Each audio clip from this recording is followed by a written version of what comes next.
everybody, and welcome back to twitch.tv/follow Black Cats for part 2 of our one-shot of Cursed Captains of Cthulhu. I am your GM, Susie, and with me today is my wonderful group of friends here to come through with some shenanigans, some piratical shenanigans, in fact. Today, we will be running the free voyage, which was added to our quick start the other day on Drive-Thru RPG. So this is a little taster of what you and your crews may face upon the waves. But before we dig into that particular voyage, let's go around and just say hi to everybody and say who we're playing today. So on my immediate right, we have the lovely Noir. Hello, my friend. Hey, that's me. Sorry, I was fixing with my tassels. There's just some sentences you can't say and make gangster, and fixing with my tassels is one of them. I'll be playing Captain Duke Wellington Barbosa III today. I can't wait to see what shenaniganery we get into, but I'm going to pass it on. Bang, bang. All right. Bang. Finger. Is this who? Are we finger guns now? Is this who we are? We're finger gunning because I can't find my actual pirate pistol. All right. Well, to Noir's immediate left is Swabby Tom today, playing the role of Enzo Sal after he did something very bad in the finale of After the Fire this week. But he's not here to defend himself, so throw your insults to Tom in chat right now. Below Tom's skeleton is the lovely Virginia. Hi, V. Just savage, Susie, is all I have to say to that. Hi, I'm back playing Mercy, along with her parrot Bones. I'm excited. I'm terrified about the revenge Susie's going to have for stealing her captain's ship last episode. It wasn't stolen, it was free. Yeah, it just came to us. Oh, I mean, I believe it was free, but I'm not sure Susie sees it that way. I'm not sure Athena sees it that way. Yet again, like looking Virginia, after a stray another cat. thing. Looking after discovered our dynamic in TTRPGs, Susie. It's meant to be. Mm-hmm. Anyway, moving on from someone who isn't a betrayer, Millie. Hi. Hi. Can you say that again? Because I don't think Tom believes you. No, not a betrayer. Not a betrayer. Hi. I will be playing Sally Tenbells today. Who's a very lovely young woman with absolutely no anger issues whatsoever. That's it. Yep. That's it. She's never killed anyone ever. No. Much like Enzo. Yeah. Definitely don't go watch the last session on YouTube to find out that is a huge fucking lie. Anyway, next to Millie, we have the lovely Jay. Hi, Jay. Cannot hear you. There you go. I know the Zoom shortcut. Hi, I'm Jay. I will be playing COVID having pirate Worm.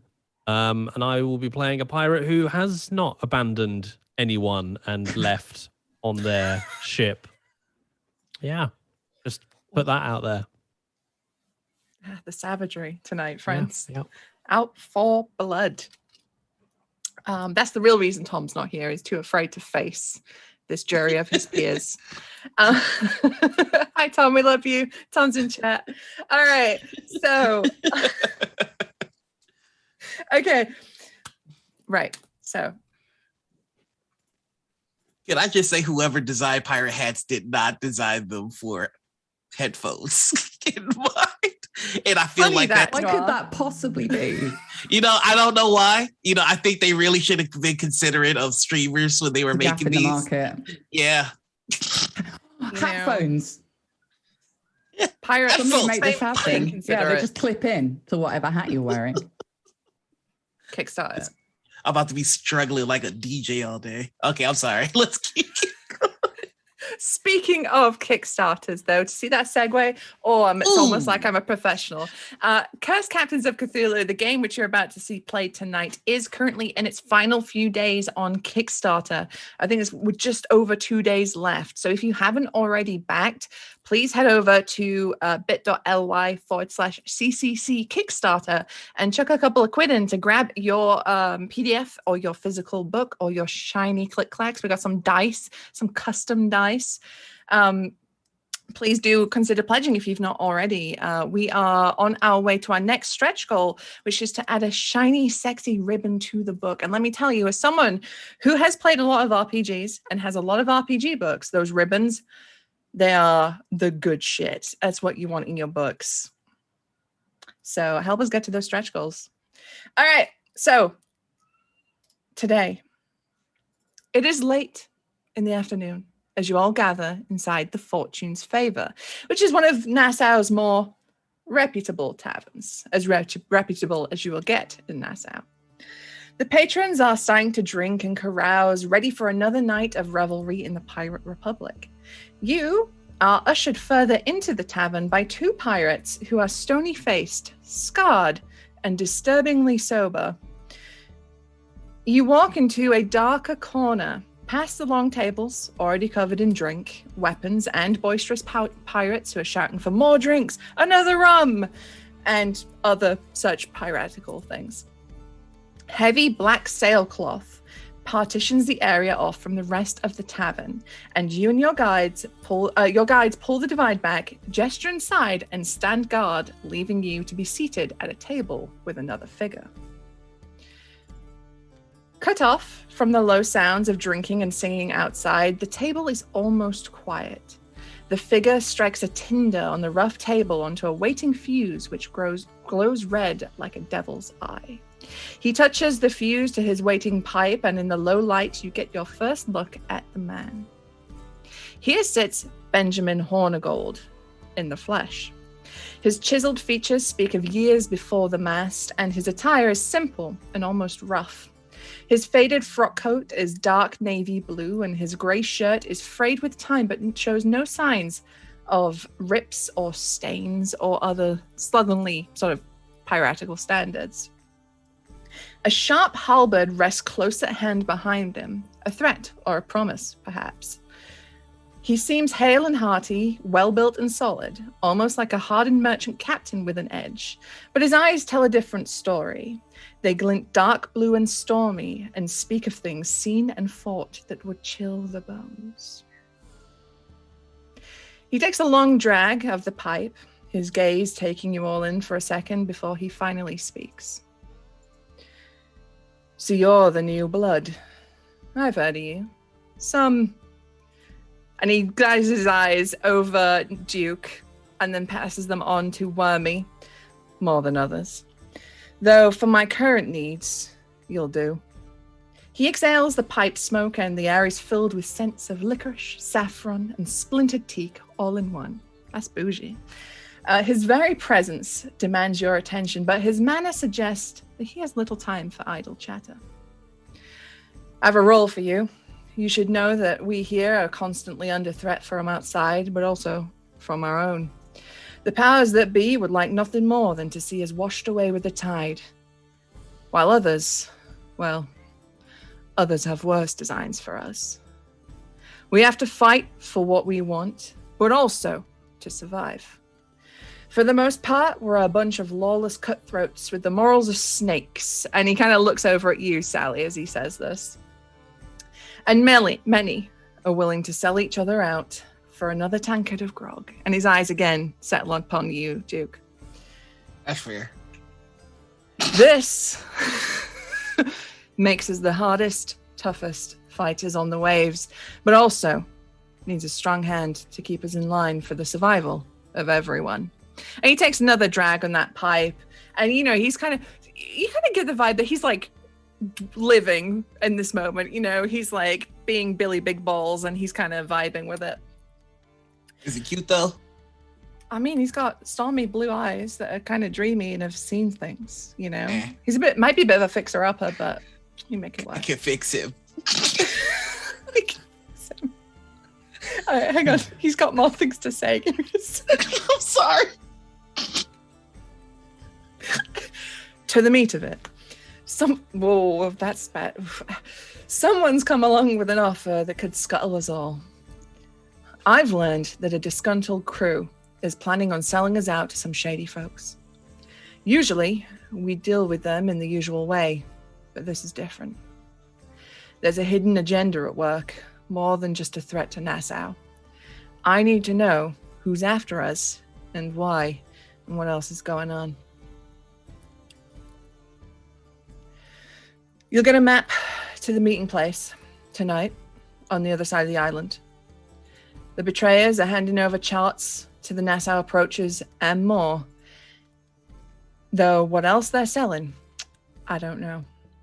I want you to wait until after it happens, stop the buyers, kill them all, as you like.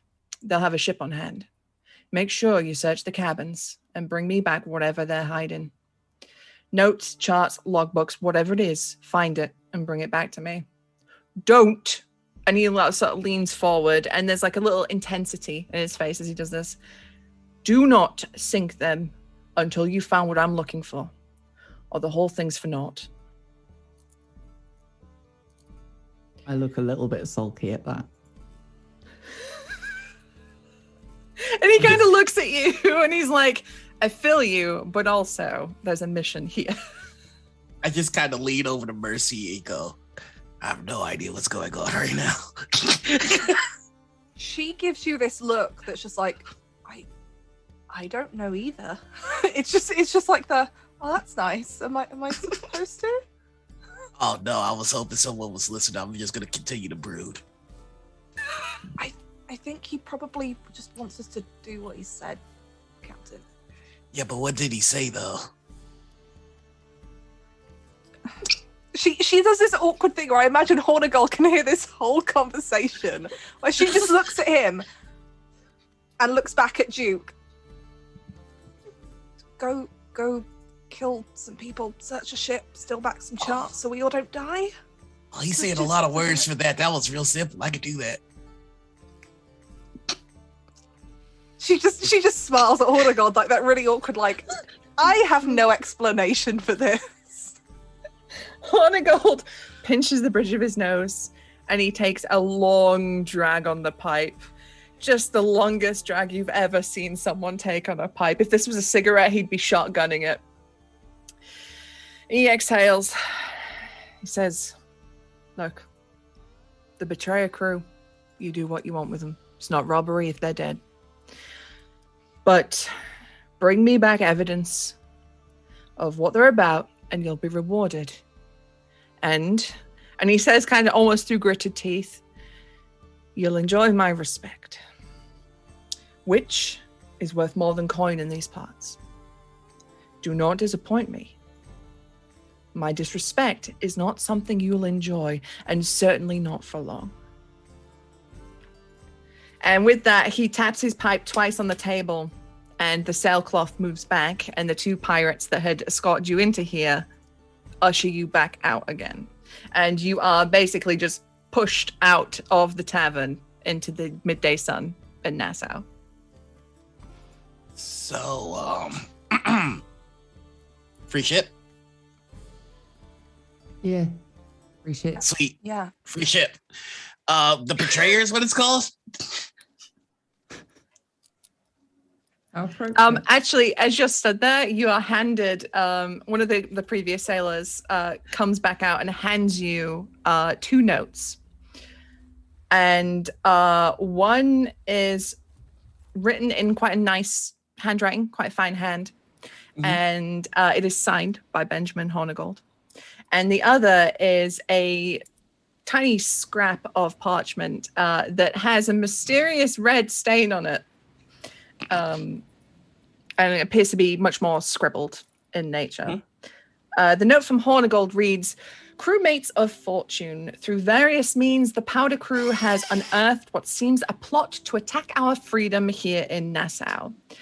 Wiping out these scurvy dogs would put an end to it, but we must needs root out the cause. I want the buyer and what they are up to, including return of the purloined charts and information on their next courses. The betrayers are, oh God, surplus to my requirements. Sorry, I couldn't read that word then. My brain just went, I'm sorry, Susie. The other note, which I will put in our DM so you can read it, just says Lone Cove. They got the readies, 4 bells of the middle watch. Bring the charts and we're rich.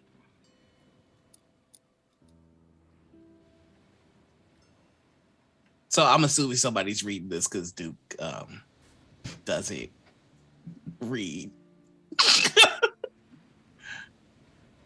Mercy probably knows how to read. Yeah. I can imagine she can take the notes and read them out. I can totally read, I just don't want to. You're going insinuating I can't read. Oh, I would never. So we just go to the cove and we kill the people there and we find whatever Mr. Horny's looking for, and then we're good to go. I don't think you should get in the habit of calling him that. Oh, Hornigold. Captain, you do know that this man basically owns LaSalle, right? If we yeah, he's the big shit. I'm aware that he's Mr. Big Shit. Yes. This is a big deal for us. We're gonna etch our names into the South forever. Everybody will know the name. Duke Wellington Barbosa. You shouldn't do that literally though, because I heard about a man who got his spleen put somewhere it shouldn't be because of that. Is the spleen one of those things you can live without, or is that one of the ones you need in there? One of the squishy ones. Did any of you notice that he did know who I was? I mean, he'd heard of me. Didn't you see? You're a captain now, right? I know. So He's come to us, Captain Duke. We've already, reputation, innit? Saviors. And that's what I'm talking about. You got to grow your people. You got to grow your crew so that they become captains, so that you can be an admiral, Well, and then you can stretching him. Yeah. That's how we got Mr. Hornigold's attention. Sally looks very excited by the idea of actually stretching people. You know, one day, Sally, we're gonna get you a ship. It is gonna be the most horrifying thing that we could do to the sea, because I shudder to imagine what you would do with a whole ship full of people that have to obey your commands. I think we can all imagine what Sally would do with a ship full of people at her command. There would be a lot of blood. Yeah, a lot of screaming. Sally's head, just for a second, there's like a little dream bubble, but it's just her lying on a bed with people feeding her grapes and like happy music in the background, and she's just shooting people.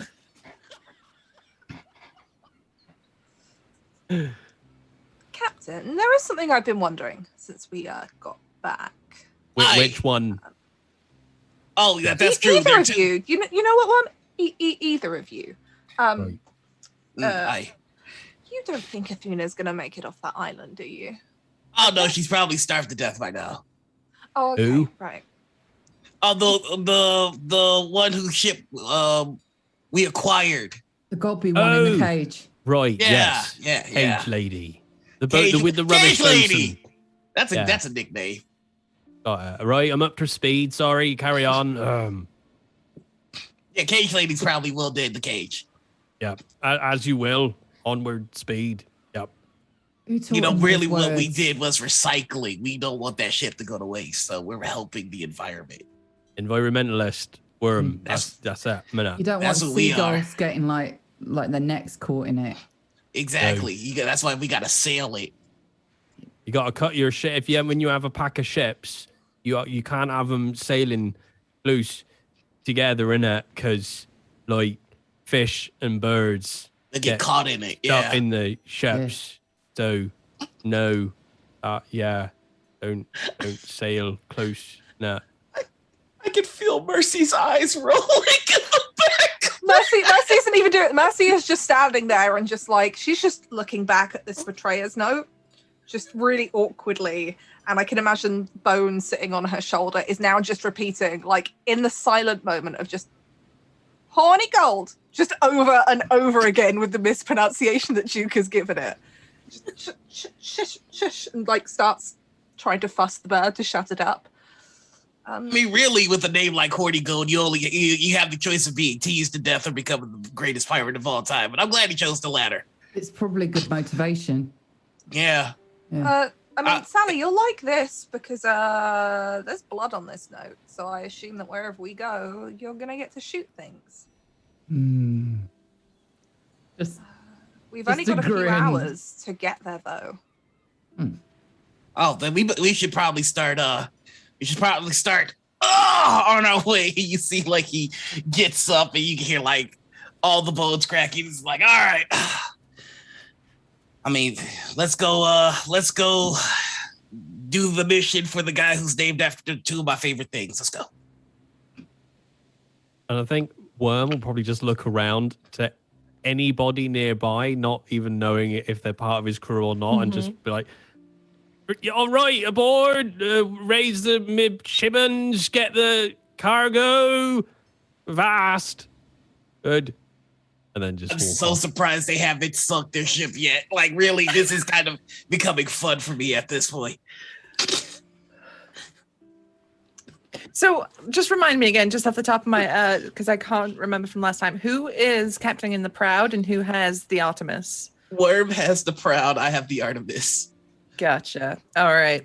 Well, I feel like Mercy brings out like two sticks that she's had in her little side pouch and kind of like looks away as she fusses them in her hands and then covers them up and holds them up and goes, well, which one of us is going on the Proud, Sally? And hands it out to draw straws.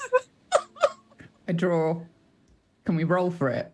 Can we do a roll off, Susie? What's the Yes. roll? Hang on, why aren't you screaming and shouting that you want to be on the Proud? I don't understand. To be honest, Isn't it at a this privilege stage, to serve under Captain Duke Wellington Barbosa II? At this I stage, imagine I'm that not this sure goes on. which would be the better option. I'll be honest. I like to imagine this happens as we're walking down towards the docks, like behind, as they're walking ahead, like probably talking something about captaincy. It's just the two of them drawing straws behind them. okay. So I would say this is probably a savvy roll, unless there's anything that you think would be more applicable for your character No. to try and figure out which the longest of the straws It's is. just gonna be savvy. It's just Yeah, let's do savvy. All right. So for those playing along at home, that is 4d6 plus any modifiers that they may have in their savvy. 12. 17. Oh. Which one's which, So- Susie? We didn't decide. I was going to say. Susie's choice. So having played this game many a time, I'm going to assume that the short straw is for whoever's going to end up on the Proud. Having played this game many times before and being ended up on many a shit shift on deck, on watch, on long voyages, Sally is wise to the straw game, and she can see just that slight variation in the sticks and can point out the long straw. And you have earned yourself a place on the Artemis, Sally. Yes. All right, yes, I got the Me murderer. at some point. Well, I'm with you. Well, that's because this is the best ship, and I only take on the best crew, innit? Mercy Sally? nods. Was Good that luck. a question? What? Or did it just go up at the end? No, I have the best crew. How I speak. Don't take, that's rude, that is. All right, race you. Wait, where are we going? I'll run to the ship because we've got the advantage now. He doesn't even know where he's going. Rule one of captaining: you can't lose a race to your crew. You gotta run, Worm. Run. And Worm just like stands on the pier and like looks back at them, sort of starts running towards the Proud, but like, am I going this way? Oh, this to my ship, okay. And then runs towards his ship. Mercy sends off Bones to get onto the Proud and fly there. Just Loopholes. as a petty point. I love it. All right. So a couple of things that you would know from having been on Nassau for some time and knowing your way around the island. Lone Cove is a secluded cove to the north and would take about 20 minutes to sail to. But you can also get there on foot, depending on what you want to do. You would also know from information that would have been also whispered to you by one of the pirates that I forgot to convey at the time because I'm a terrible GM. But the meeting is in I about don't agree with 6 that. hours. So you've got about 6 hours to get there and get set up. So just in case anybody wanted to do it, you also have a couple of hours before you're due to be there. And there are some things available to buy if you should wish to. pickings are pretty slim. It's getting on in the day, and most crews, when they land in Nassau, they spend their gold on their equipment first before they drink it away. So there's not a whole lot of stuff left, but you can peruse should you wish. Okay, I'll peruse. I'll peruse. I'll take a gander. All right. So you go to Ye Olde Pirate Walmart on Nassau. I desperately tried to think of a pun there, and I just couldn't do it in time. But there's a lovely Target. Oh. God damn it. There we go. All I've got. Okay. You can't be that ill. No, he's fine. Like, he's faking it. You make your way to Target, and you're greeted at the door by a lovely elderly pirate in a bright red vest who, asks you how your day is, if there's anything in particular you're looking for, if there's anything they can help you with. What are you selling? What are you buying? What are you buying, stranger? Mercy would like to inquire if there is a captain's hat available.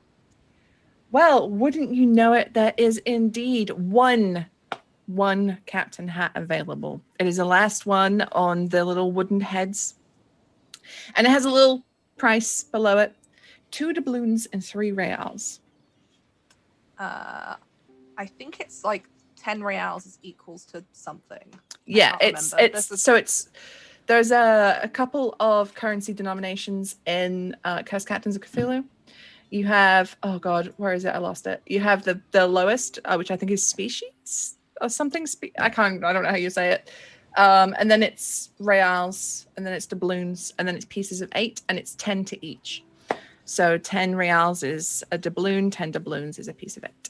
In which case, I can afford that. Yes. Mercy will drop some coin to buy that, to buy Worm a captain's hat.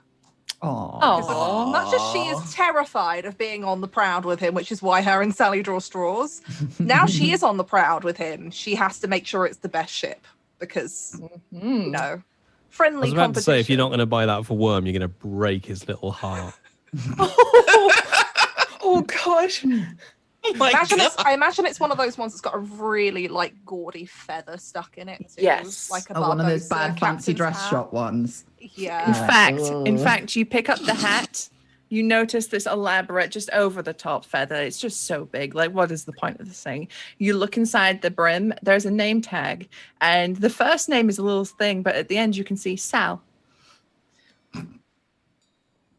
My hat has feathers. What are y'all trying to say? That's a good feather. That's a good feather. That's a good feather. I spend most of my money on a captain's hat for Worm, and I will give her because it's all in reals for Mercy. That's what she's got. She's going to turn around and she's just going to plonk it straight on Worm's head and go, "There you go, Captain. You've got a hat now." Oh my days! And can we say, no matter what size it was, it's at least 2 sizes too big for Worm? And Yes. it's comes down just ever so slightly over his eyes. Yes. Right. That's oh mummy. That's great work. That was Mercy. Thank you for your captain. I was proud of you. Carry on. And he just turns away ever so slightly. Well, luckily for you, Jay, Mercy has done a wonderful thing for Worm because this captain's hat is headgear worthy of a true pirate, marking you as a person of influence, experience, and savoir-faire. As much as a distraction as it is an attraction, few can deny that this adds gravitas to anyone wearing it. Whilst wearing this hat, you gain a +1 to all savvy characteristic checks. Ooh. I am never taking it off. I just meet Mercy's eyes and slow clap. Oh, well done. He's going to get distracted by his own head now. We can't hear you, V. She's like, "Yeah, he gets distracted anyway. At least this will be fun." And I'm already behind them both, like looking in a rusty piece of broken glass or whatever, just I imagine stroking the him feather. like you know when a cat chases its own tail, but with the feather. Yeah. Susie, can I give the woman just another real for a hat pin? And just as he's doing this, just because she's convinced he's gonna lose it, just pin the back of it to his bandana underneath, just in case. Because it's so big, I imagine that as he turns, it flops. Well, now because you've pinned it, it's now an extremely jaunty angle. Nice. I mean, I'm just But still saying, I've been your captain for some time now. Nobody's ever bought me a hat. That's all I'm saying. I'm not that. It's not You're that an I'm admiral jealous. now. Well, then you'd have 2 hats. That'd be weird. Yeah. And you're an admiral. You're above those things. Yeah. I mean, if you insist, but I'm just saying, I mean, it would have been nice or something. And we couldn't outdo the hat you've already got. Yeah, just saying. It's a really good hat. You want a hat? Tassels, Is that what you're saying? You want another hat? It does have tassels. That's why I got it. Yeah, it's like okay, it's okay. I'm beautiful. fine. I'm fine. I'm not. I mean, I'm good on you, Captain. Martin. I'm just, all right. So, huh? What? Hey. R. And I was going to look at the shop, but I'm so distracted with my hat now, I don't browse. Okay. This is probably a good thing. Oh God. In this game, is there such a thing as a throwing knife? There is not available in this shop, but there are a couple of things that would pique your interest in particular, Sally. There is a musketoon, which is a cut down version of a regular musket. So it has a lot of the punch, but it's not as unwieldy as a musket. Next to that is a rough hand cannon, which is basically just a big tube that goes bang, and things that are in front of it typically die. And in a little pile, in a little lockbox, but with a glass top, is what appears to be silvered pistol shot. Ooh. I like that. I like that a lot. What's the one in the box? And the old lady comes over and she goes, oh well, dearie, this is silvered pistol shot. It let me read it real quick. Doesn't really do much against people more than your typical pistol shot would, but I hear tell that the silvered quality to it is deadly to all sorts of horrible monsters and beasts that dwell above and below the waves. And she gives you a... I kind of look at her like she's a bit weird, and then grin because I like that. Plus, and think about the many ways I could use it to mess with people. Well, I mean, plus as well, and just think of how pissed off someone's going to be if you're wasting silver to shoot them with. That sends a message. Yeah, that is quite extra, isn't it? Mm-hmm. Yeah, I like that. How much is that? That will be, my lovely, hang on, 3 doubloons and 4 reals. Oh, that's quite steep. Well, it's silver. Pure silver. Yeah, go on then. And she hands you over the pistol shot, and it comes. She takes it out of the glass box and puts it in a really nice, pretty little velvet bag, and hands it to you. Oh. She goes a little bit funny at that because it's a bit fancy and she's not used to it. Oh, I feel all proper now. Thanks.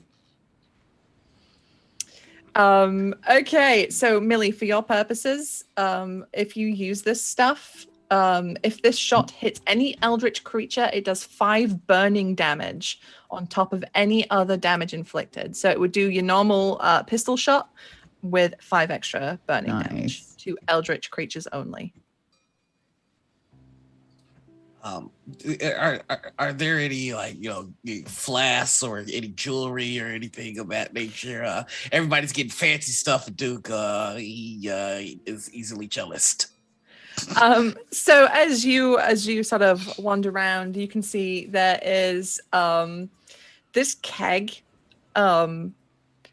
It says grog on the side, but you can tell from looking at it that this barrel, like this keg, has been opened many times, and you give it a little sniff, and it smells like, okay, so there's a drinking game called the Ring of Fire, where you pour your drinks in the middle. Smells like the dirty pint in the middle of the Ring of Fire. Smells like there's many, many different drinks that have been poured into here, and probably a lot of backwash. Near this, you can see there's like a little pile of cannonballs, and there's like a chain shot, which 2 cannonballs with a chain welded between the 2 of them. There is a bunch of extra block and tackle for the ship, so rigging stuff. You see the same weaponry that Sally saw, but you also see on a rough-looking pillow, like it's been stolen from a French ship and has maybe traveled quite some distance and maybe had a few pirates sleeping on it and dribbling on it. But you see that there is this strange symbol that looks like a branch in like a really knocked together tin. It looks like it's been handmade. And it's on a chain, and it's just sitting there on the pillow. I don't know what that is, but I want it. They put the best stuff on the pillows. Everybody knows that. The old lady appears out of nowhere, just behind you. Oh, looking at that one, are we? Yeah, that's the one. What is it? What is it? What is it? I know what it is, but I want you to tell me. She gives you the. Okay. She gives you the look of someone who's been working in retail for a long time. She says, well, some say that it wards off things from the deep ocean and it protects your dreams. But I don't put any stock in that kind of thing. You know, it's all superstitious mumbo jumbo. I'll have it. Okay, well, you know, that's 9 reals. One moment. Let me look and see on my character sheet where my money is. Oh God. I do not have it. You don't have 9 reals? I have 2 whole ass reals. Might have to get a loan from your crewmates. Or how does one go about haggling in this game? Okay, so for haggling, that would be like savvy, right? I reckon this is a savvy, because savvy is your sort of like your street smarts, your haggling, your blending, that kind of thing. So she kind of looks you up and down. Little did you know, she's played by a northern woman from England who are champions of haggling. We never pay full price for anything. So I was raised by my grandmother. Their shops is where I was born. Let's do this.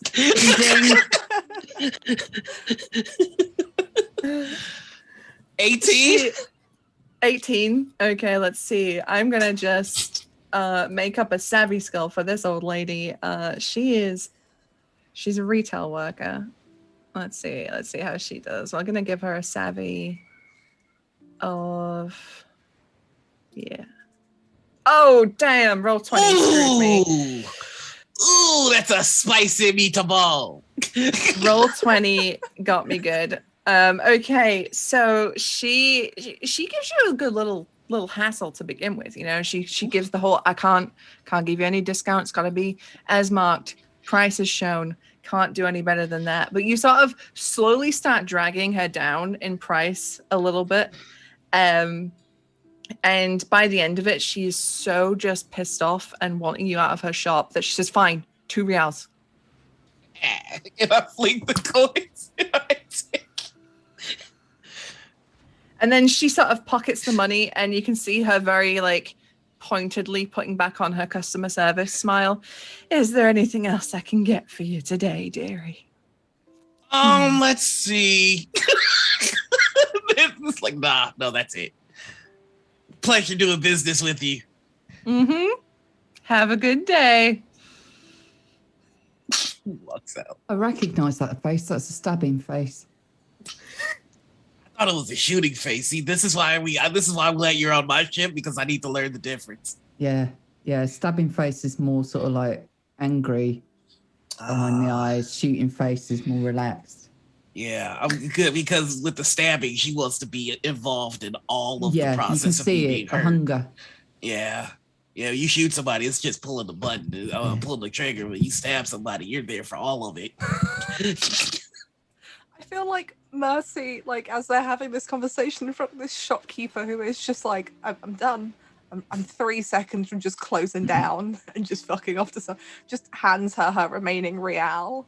Just like slips it on one of the side counters. Where's everybody getting all this away. real from? How am I the captain and I'm struggling out here with 2 Captain, you drunk all of your reals. Is that where that went? Yeah, in the other tavern last night when we pulled into port, and we all said, maybe you should hang on to that, Captain, because that's all that came out of Athena's chest. And you went, oh, it'll be fine. And then we turned up 10 minutes later after making sure the crew had all got off, and you bought a keg. I don't even know what was in it. It was good, but that's where your money went. That's where my money keeps going. What she doesn't tell Captain Duke is that he only had like 2 cups of that, and we drank the rest of it. Yeah. It was like one of the kegs that's like right on the top shelf that they keep for display because it's so expensive. Well, Captain Duke famously cannot hold his drink, so 2 is more than enough for him. Okay, so Noir, for your purposes, you are holding an odd protective symbol. While you have this item on you, all spells that target you or the area or ship that you are on suffer a -2 modifier to cast. That sounds awesome. And heck yeah. So there you go. All right, so having harassed the poor retail worker of Nassau, who's just trying to make a living, what are you up to next? I think we're gonna go to our ship and begin the mission, but I do have to ask one more question that's probably gonna make you hate me, which is, did this symbol come with the pillow? Because he would have been insistent that he get the pillows. So, for comedy purposes, because let's not fucking hold any bars here. This is a comedy fucking one shot. What? What? The symbol does not initially come with the cushion, but hearing you bitch and moan outside about, but I wanted the cushion. It was purple. It matches my coat. The cushion comes flying out of nowhere and just smashes you in the side of the head. So I've learned that this symbol does not protect against pillows, and that's basically all science is. Yeah, we're doing a science again. We did a science, and now we're doing another one. Yeah, my hypocrite has been proven true. Okay, all right, I'm done. Goodbye, everyone. Considers correcting him, and it's like it just dies as she doesn't even talk to him. It's hypothesis, and then Bones starts squawking the word hypothesis out loud consistently. Oh no, I can't be hypothesized. Surely. My mind's too strong. Do you know what, Worm? I'm starting to think that you are actually far cleverer than I give you credit for. Oh, hello, Captain. I'd like to come aboard your ship. Oh, you've got... Captain. What? Sorry? We're going to go ready the ships. Yes, right. Yes. Ships. Mm-hmm. Like, I'd imagine someone would have had to like tug Worm by the arm on the way out because he was just like, right. Yes. You'll be needing a first mate. Yes. Right? I was going to say, as you are now my crew member, I need you to prove your seaworthiness by taking the pride, past tense, proud, out to sea, and I'll supervise. Very well, Captain. Mercy is make pleased, ready. She knows that she can do this, and people can't fuck it up for her. And as my first mate, Sally, I just ask that you kill things they try to kill us first. Shall do, Captain. Yeah. And we'll Hey, have the men do all the manual labor because I don't want to do it, and I'm not gonna make you do it because we need your fingies already for the murder. Yeah. She's just going through all the many guns she's got, not just the ones on her sheet, but like the 2 she picked up in the fucking jungle last episode that I didn't write on the sheet. I just imagine she's like tucking them into her pants or wherever she's got space. There's one in her bra. Yeah, if stuff moves on her clothing, it's just like knives, guns, and ammunition everywhere. It's alarming. Nice. Okay, so you head to the ships, and as you make your way there, you see one of the pirates that had met you in the tavern, and he gestures towards the Artemis, and he says, Hornigold's giving you permission to use this vessel. The Artemis, you mean my ship? Mm-hmm. Why would I need Hornigold's permission to sail my ship? Any unclaimed vessel that comes into Nassau, or any vessel without a crew, belongs to Hornigold and the powder crew. This ship has been claimed, so we don't have to worry about that. You know, you see, and he sighs and he pulls out a little like pocketbook he's got. According to my records, the ship belongs to one Captain Athena, and she's not here right now, which means when she's not here, the ship falls into the possession of the powder crew. Oh, which well, falls into the possession of one Captain Benjamin Hornigold. Well, we've had a discussion, me and Athena, and Athena has decided it'd be best if I sell this ship. You see, according to my notes here, and he pulls them back out again, Athena is listed as missing currently. So, I know where she is. Yeah. She's dead. She's dead. Yeah. Shame that. Potentially. He sucks out of his teeth again. He goes, according to this Victorian orphan that has just Excuse me, who are you, lad? Now. Athena isn't dead. According to who? This Dickensian orphan that's just run down the dock and told me right now. Well, the last time we saw her, she was. So, and she had a rubbish bosun. True. So, unless resurrections are a thing that's going around, I don't think that you got true information. And I think you're in my space, and I'm starting not to like it. Now, I can, since we're doing the whole sucking teeth thing, let me also suck my teeth. I'm on a mission for Hornigold, and you're getting in the way of it. And if you slow down my process, Hornigold's going to hear about it. And if he hears about it and he's unhappy about it, that's going to be your ass, not my ass. And if he gives me permission, I'm going to then take it out on you. So now that our teeth are nice and clean, get the fuck out of my way and let me get to my ship. I'm so sorry.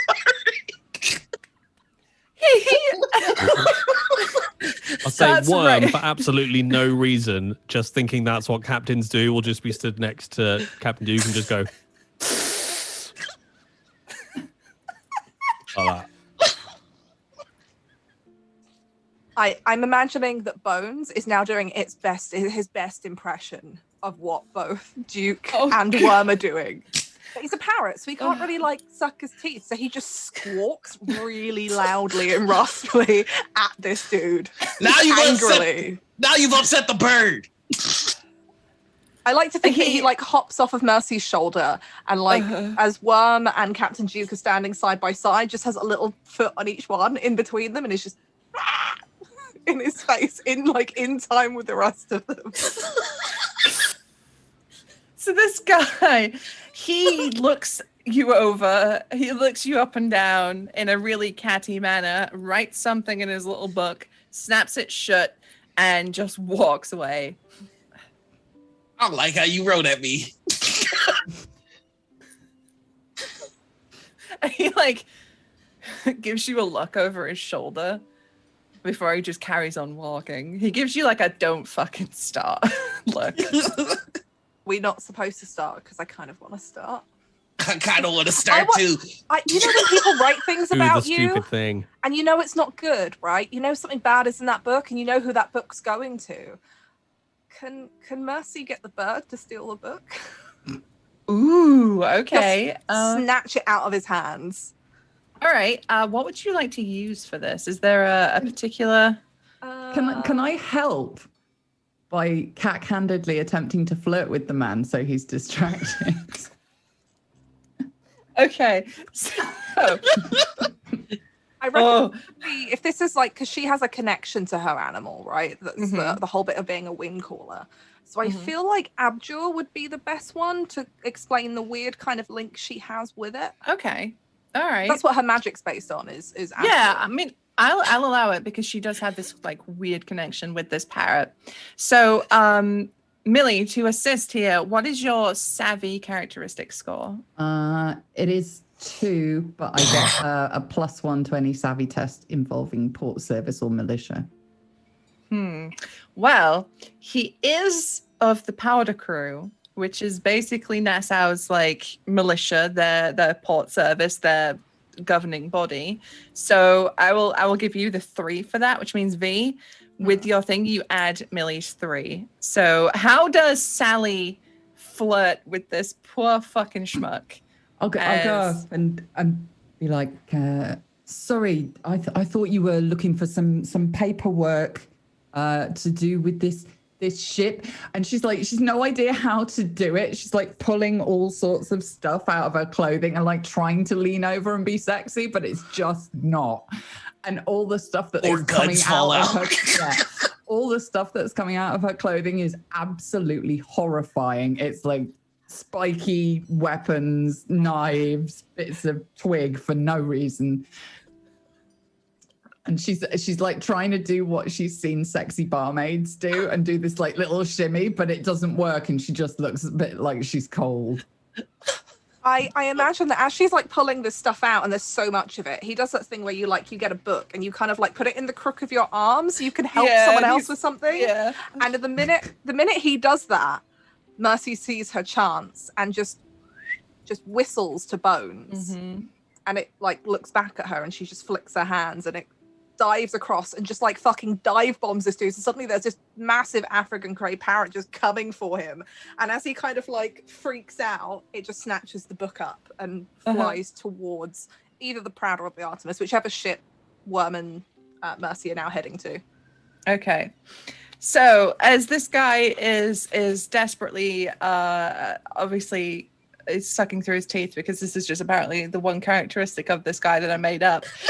He's desperately trying to tell Sally that, are you okay? And then he spots the sort of the jiggle that's happening, and he gets that look on his face. He's like, oh, okay, she's flirting with me. All right. And he's trying to put Sally up and be like, he's very flattered, but he and his husband are very happy, and I'm sure that you're lovely, but and he's like trying to give you your stuff back because it's just falling out of your top. And then he gets dive bombed by this fucking parrot, and he's like, Jesus. And then like the book is gone, and he's just, I think the dive bombing from the parrot as Bone steals the journal knocks him off the little dock, and he just goes into the water below. And you just see him sort of like get surface there, and he's got that dejected sort of like, what the fuck look on his face. I'm really sorry. He just does that when he likes people. That's what he says as they just walk straight past. Do I see the nearest ladder that he would use to climb up? Yes. Is it like tied to the dock via a rope? Yes. Yeah, I'm gonna cut that rope and kick the ladder into the water and go, see, the thing is, if you would have checked yourself, we would have been more than happy to help you back on dry land, but it looks like your punk ass gotta swim now. And as he's treading water, he gives you one of these, like, I'll fucking remember you. And he swims back to shore. Meanwhile, you're going to be famous. This is how people will remember you for all the many friends you've made. Why I'm never going to be allowed back on Nassau ever again. I'm just going to note down powder crew reputation decrease. That guy just become the big bad. He's gonna rise Six through the ranks episodes time. just to kill us. Susie, I just realised we got so caught up in that poor man's disaster that I didn't even get to roll. Oh, well.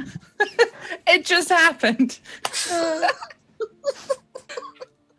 I would have had a +5 modifier by the end of it, so I assume that it probably would be enough. I'm kind of curious, though. Go on, just hit it, just to see what happens. Just hit it, just to see what happens. Oh, he's 22. 22. Oh my God. Okay. That man got dive bombed by a parrot. Yeah. Jesus. Okay, so I love this. after you've ruined this guy's day, he was just trying to do his job, what would you like to do? I would like to climb up onto my ship, the Artemis.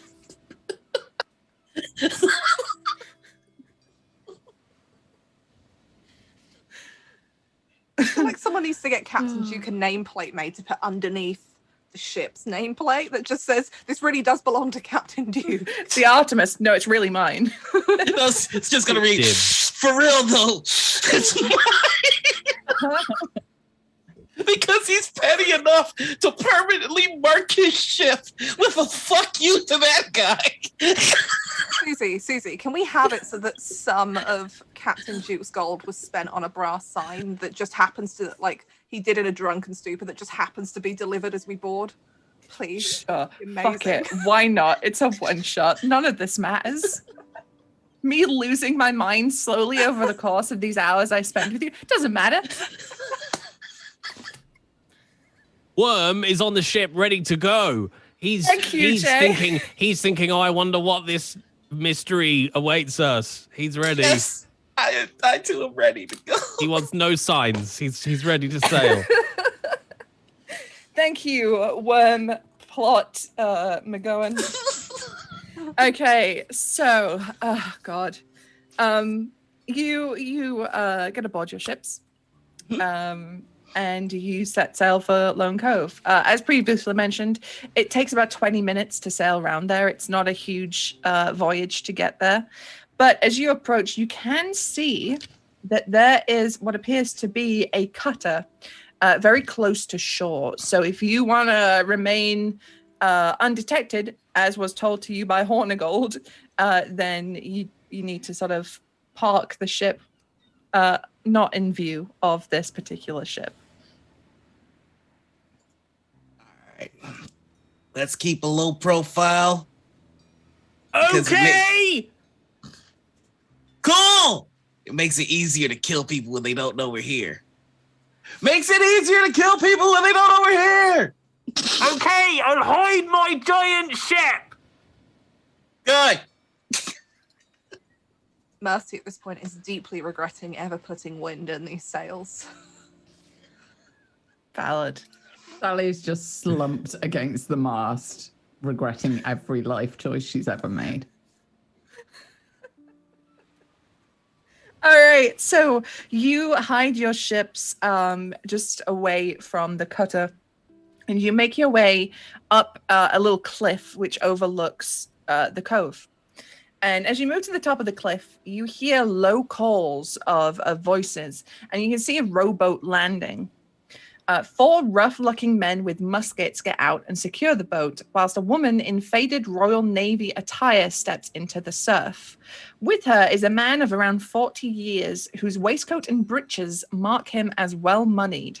But his face is a picture of things seen and unseen, which no human should witness. They walk slightly up the beach and engage 2 of the Portrayer pirates in negotiation. This is the handoff that Hornigold had told you about.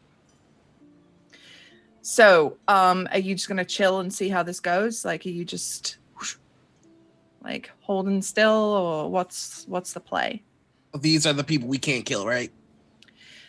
You get the feeling that the woman and the man, they appear to be they're being treated as someone who more important than your average goon. And you can tell by their attire that they're not your average pirate. I mean, one's literally wearing British Royal Navy gear, and the other's wearing like a waistcoat and breeches. So these may be the people that are not to be killed, but you know, there's some just scum-looking pirates here that no one will miss if they die. Is this nighttime or daytime? It is getting to nighttime now. It is pretty dark. So you're pretty safe up here on the cliff. There's no way they can spot you unless, you know, someone lights a torch or starts a fire. Which I'm not putting out of the realm of possibility for you lot. I'm just, you know. I was just about to say, Worm immediately lights a torch. No, we're smart. So what do you think, Sally? Should we make our way over there and get the killing started? Should we keep an eye on what's going on here? I gotta be honest, I wasn't really paying attention to Hornigold. Oh, I think we're supposed to find out what they're up to. Is that it? I look at Mercy. Well, I mean, the fancy-looking ones got to be the buyers, right? Because those fuckers over there, and she points at the what are obviously she thinks the Betrayer crew. Mm-hmm. They don't have any fucking money. Look at them. Which means them's the ones with the charts that Hornigold wants. The other ones. Well, if we're supposed to figure out what's going on, we should probably go down there then, right? I can do a sneaky. Can I sneaky down? Is that an option, or are we literally just on a cliff? Is sneaky an option? Well, it's always an option. And she gets that little tickle of a smile again. Oh, did we lose our Geo? Oh, no. Oh, no. I'm here. Sorry, I was just reading the next bit of the adventure. Sorry, Millie. When your game is so good... I was just like, oh. Get distracted by your own game. So you're going to do a sneaky? I think so. As long as there's a route down, I'm not going to... Yeah, there'd be a route down. You just have to whee into the water. Assassin's Creed it. Yeah. Air Hope there's some hay an at the bottom. All right, so that would be, I would say a savvy, unless there's anything else that you would argue for. Sally, you gonna need backup down there, or are you good to go? Backup? I pull out pistols. All right. Okay. So I've got pull my cloak up. Mm-hmm. So that I'm a little more stealthy, and I'm going to try and sneak down. So it's a, what did you say it was? Sorry? Savvy test. It's a savvy. Okay.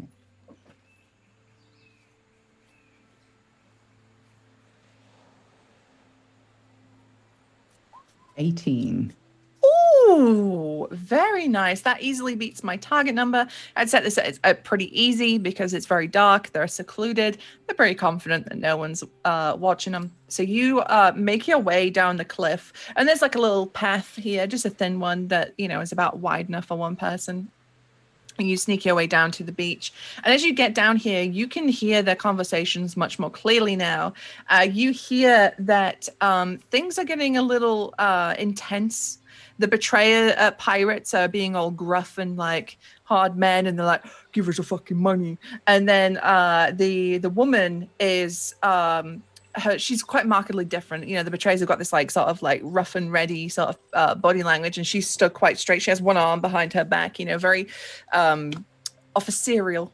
As would be befitting of someone of the Navy, and she is demanding to see the documents first before any payment is handed over. And she's been quite haughty and aloof by this, which means I've instantly fallen in love with her.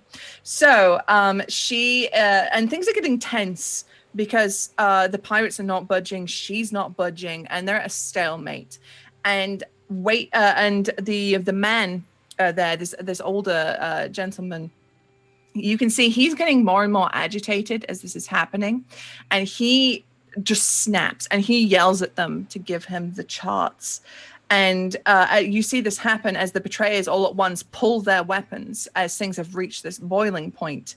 And they level out their swords, they level out their guns, but before any of them can even move or pull the trigger, the man snaps his fingers at a really fast speed for an older man, almost too fast.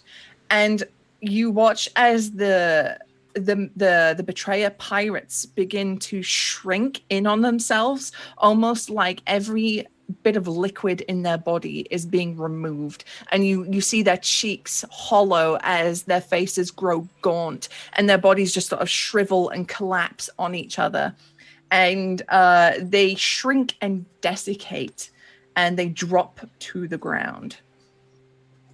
As this happens, the lady in the uniform grabs the charts off the ground, and they both make for the rowboat.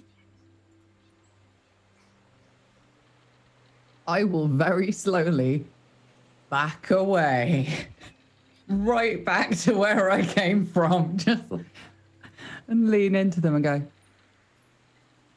we may be slightly out of our depths. You're saying that? ships. Do we see them making from the cliff, from like this cliff? Yes, Can we see them making the getaway? Yeah, their boat is still a little way out because, unlike Sea of Thieves, you cannot actually dock a ship right up on a beach. Turns out. So they are still a little way out, and they have to row a distance on this rowboat. But yes, they are making for their ship. So, what do you mean? If I might. Oh, go ahead. So Captain sorry, Captain. I would like to quote Sun Tzu, The Art of War. Oh, Always fight the enemy where they aren't. So I was thinking I could go and ram them with my ship. They won't be expecting it, will they? Because they'll be like, oh, we're just going to go for a nighttime sail, and then bam, Captain Worm. Out of nowhere. Oh, you want to ram their rowboat? Well, I was thinking their actual ship, but sure, whatever. Good ramming is always on the cards, isn't it? Well, I mean, you do less damage to the prow if you're ramming a rowboat than an actual ship. And then we could board the rowboat. We have I can't believe I'm going to Captain. suggest this. Cannons. Can't you talk to like fish and I stuff? can. Can't you get him to do it? Hang on. And he'll just, even whatever's nearby, even if it's just like a puddle, even if there's no fish in it, Worm will just touch the water, close his eyes. Oh, halibut, oh, trout, oh, salmon of the sea, listen to me, it's Wormy. Go and nick them papers off them people in the rowboat. Thank you very much. Right, it's covered in it. Done. I am genuinely curious to see if this works. Can we see their ship from where we are on the cliffs? Yes. Well, it's going to be a bit hard for them to get back to the ship if they have trouble finding the ship. And so as this whole water touching thing is going on, Mercy's going to stand at the edge of the cliff and eye the boat. And I want to use my spell Fata Morgana, where I can create a fog-like mirage up to long range. I don't know what ranges are in this. I can't remember what the distance is like or how close they are. You might have to go down to the beach for long range. Then she will do that if she has to. Because there's long range and then there's cannon range, right? I think in the ranges, off the top of my head, I haven't looked at that page. I think the ranges are different for people versus ships, and I can't remember which one would be right for this. We'll just say she has to go down to the beach to do it, because you are up on a cliff and they are going out to sea. Also, Millie, I forgot, but you need to take 2 courage points damage because you saw people get desiccated to death. Okay. And that's not a good thing to see. Yeah, Mercy will go down to the beach then, and she will stand at the edge of the water. And I imagine they're far enough out now that they're probably not looking back towards the beach. She'll place her hands into the water, and around their ship will create this deep, dense, ominous-looking fog. So that, once they start getting close to it, you can't actually see the shape of the ship or exactly where it is. You'd have to, be right up against it to try and touch it. Ooh, okay. All right. Let me just read something really quick because I remembered reading something. Try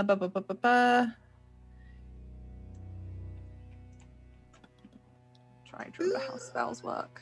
I should know this. I GM this. Meanwhile, Worm's now just got into a full-on argument with the fish because he thinks that they're telling them that they're not going to do it, and now he's having a whole to and fro. Why aren't they his friends anymore? Oh, Generally talking to a puddle like a madman. Still kind of one hand on his hat because he doesn't want it to fall off. yeah. Oh, Wormy's too good for this.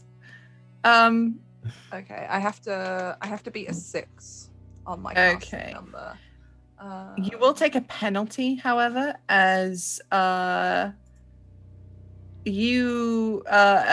Sally would have saw that the gentleman is wearing something. He's got a medallion on. Oh, fancy. I guess then I will. I've got a decent amount of courage. I'll roll 4 dice for this. Okay. 12. Yeah, and I had to beat a 6 for my casting number. Okay. Oh, you easy beat it, so the penalty doesn't matter. Okay, so this creeping fog appears, and how does Mercy shape this spell? What does it look like as she does so? Is it in a particular form? Is it like fingers, or how does it appear? I imagine that it first, like, it starts to just out of the water. You just get that low fog that you get over water. That's almost like mist that just begins to rise up slowly. And I think it's as she pulls her hands back from the water, the wind picks up a bit, and it's like it just thickens across this mist and bringing it up until very slowly, with these kind of almost like wispy tendrils, just as it moves like smoke, just gets thicker and thicker and just surrounds the area around their ship and them, so that it slowly just disappears from their view into this thick kind of bluey greeny, like kind of creepy fog you get that just doesn't look quite right. That. Yeah. Spooky Okay. fog. So this spoopy fog spreads out, and you all see it from the cliff face. Spreads out over the sea and begins to obscure the view. Mercy, down on the shore, you hear a splash up ahead from this fog. And before long, you see the figure of the Navy woman and two rough-looking sailors, and they have spotted you, and they are making for you on the beach.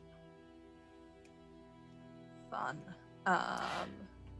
Okay, so I would like to take us into combat, as the woman and her men want this mission to happen at all costs. So, oh, that's the wrong button. All right, so I need your initiative scores. Let's fucking go.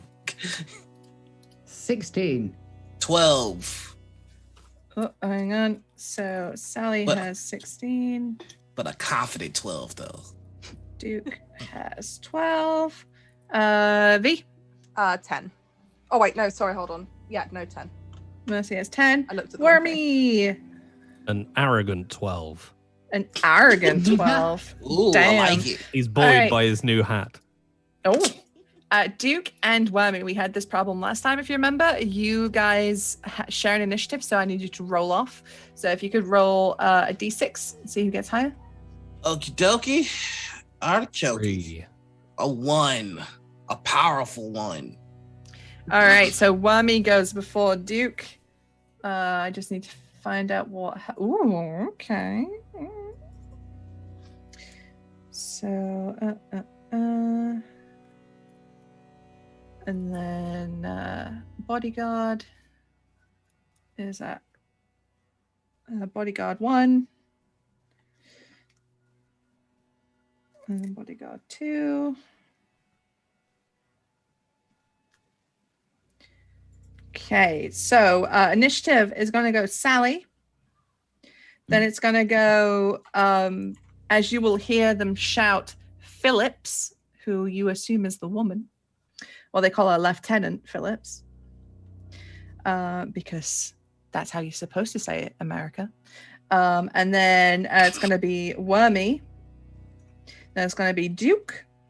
Then it's going to be Goon number 1, and then Goon number 2, and then it will be Mercy, just so we all are aware of the turn order. Thank you very much, V. All right, so Sally, top of the round, you can see down below that these people are approaching Mercy. They're not on her just yet, so you will probably have time to get down there before any of the action really kicks off. I imagine for you guys on the cliff, your first turn will probably be spent getting down there because you're up on a cliff and she's down on the beach. Just as an idea of where you are. I'll do the sneaky again, so I want to stay hidden all the way down. Okay. All right. If you do me another savvy, and we'll see how well you are at being a sneaky sneak. 19. Ooh. Okay. Yeah, you're basically invisible. In fact, the rest of your crew don't know where you went. You just disappeared again. She does this. Oh, where's she gone? Often when the bill comes. It's ghosts, I tell you, it's ghosts. I go up behind him and like, ooh. Ah, mummy. All right, so this is Phillips's turn now, and she makes her way through the surf, and she pulls from her belt, from her brace of fine pistols. God, I love this woman. She pulls out a fine pistol, levels it at you, Mercy, and she's going to attempt to shoot you. So we'll see if she does that.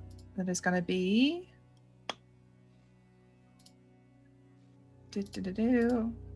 a 14. Yeah, that beats my evasion. Okay, that will be 4 slicing damage. Cool. Yeah, I imagine she levels the pistol, and Mercy is like still mid-finishing that spell as the fog finally thickens and isn't paying any attention to this woman coming up at the surf. And I imagine the pistol goes off, and it's one of those gnarly ones that like beds itself, because it's all like musket shot, right? And it beds itself into the top of her arm, like no exit wound. And Sally probably sees better than anyone, just like the throw of her shoulder going backwards as she just hits the deck from like the force and the shock of the shock.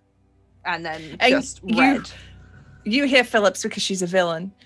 She says, "Oh, I was aiming for her head. Shame." And then it's her turn. Wormy, you are up. So if depends basically. My only other move would be if I'm in medium range. I would say not from your first turn because you're up on the cliff. So. In which case, then I will just try to get down to.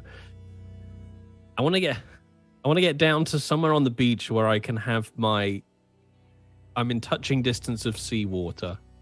Okay. There is a reason for that. Yeah, I know, for sure. Reach a whale on her head. I'm gonna lawyer in the next round. Oh. I just got Guilty Gear flashbacks. Anyone who plays will know. Ugh. Anyway, so after Wormy, because I'm gonna say, like, I'm not gonna be too fussy about like you have to hit this specific distance. Like, we're playing more narratively. Duke, it's up to you. Are you heading down the cliff to the beach? Okay, so just so I can get the mental picture of this right. Did this lady leave the rowboat to come back to the land to shoot Mercy?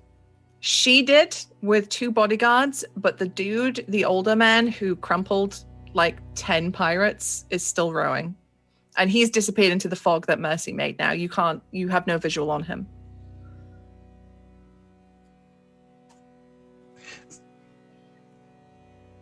We're taking the Artemis towards the ship. Oh god. Okay. So you're gonna head to the Artemis? Oh, I thought I was. Oh, okay. So we left the Artemis to get on this cliff. Okay. Yes. Okay. And last question. I'm so sorry. Is No, movement different than an action? So you can move and do an action in a turn. Okay. So with my full movement, would I be able to get into medium range? I would say not in your first turn because you've got to go quite a distance down the cliff. So it would be on your next turn, you could then move into medium range. All right, then, yeah, I'm gonna use my full turn to go back to the Artemis and catch up with Mr. Dehydration over there, and we're gonna have a conversation.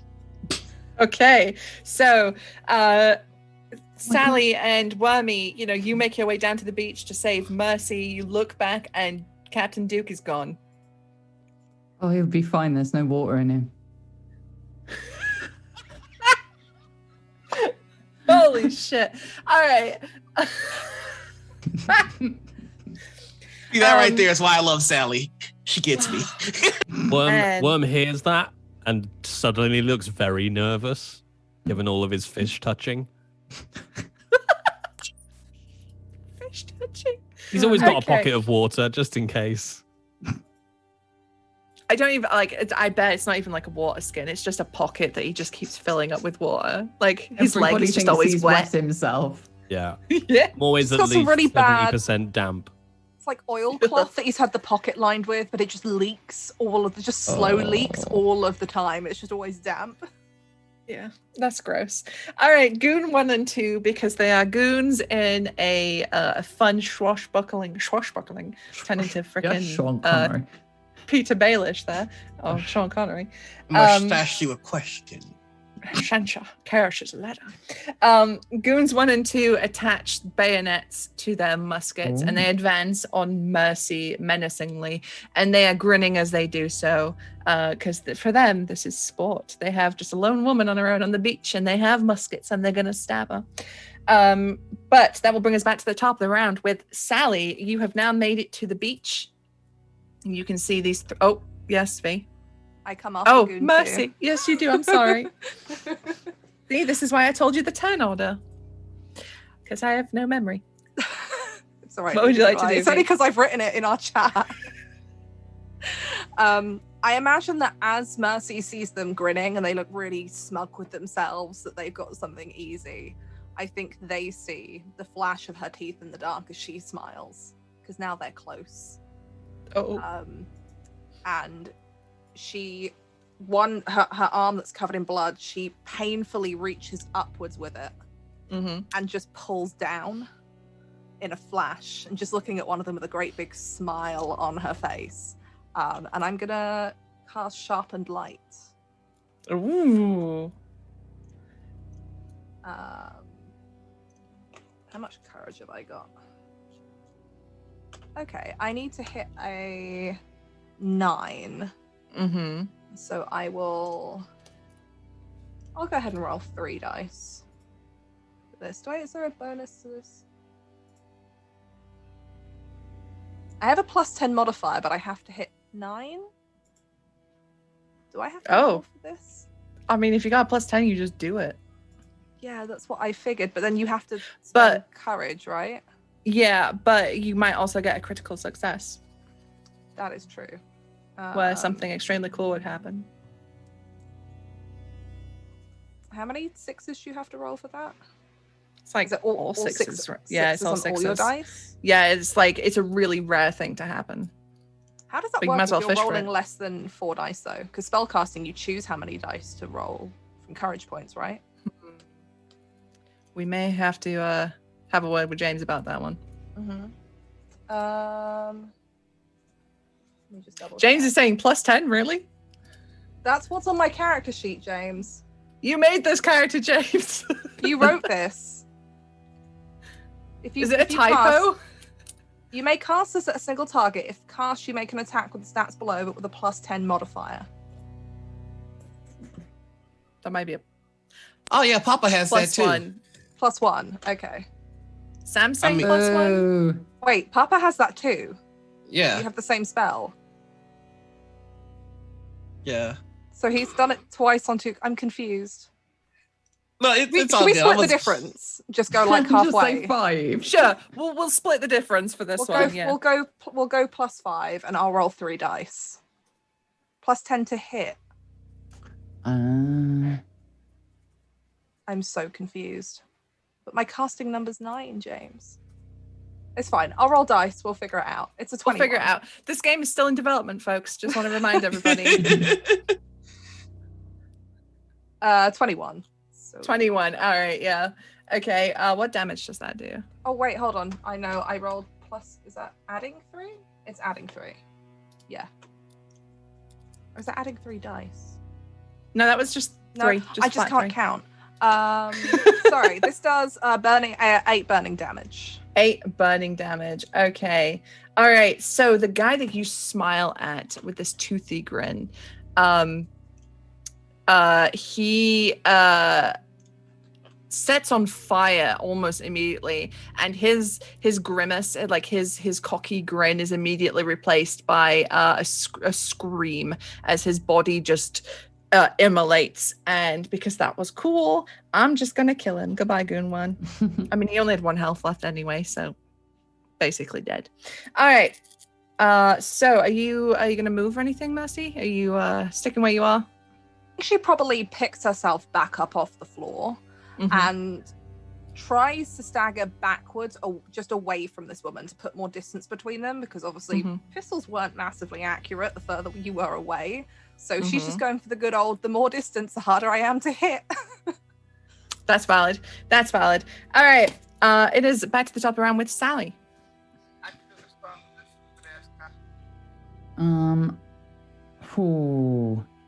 I can't combine skills, can I? So if I've got one skill, I have to do that as opposed to... Yeah. Okay. Who's the biggest threat right now? I think it's the lady who's a good shot and knows things, isn't it? Was it that we weren't supposed to kill her? Was that the... Or if I misunderstood? She is one of the people that you, if possible, shouldn't kill before you... or if you have to kill her, make sure that you retrieve those documents. Okay. In that case, I am going to use my assassin pistols.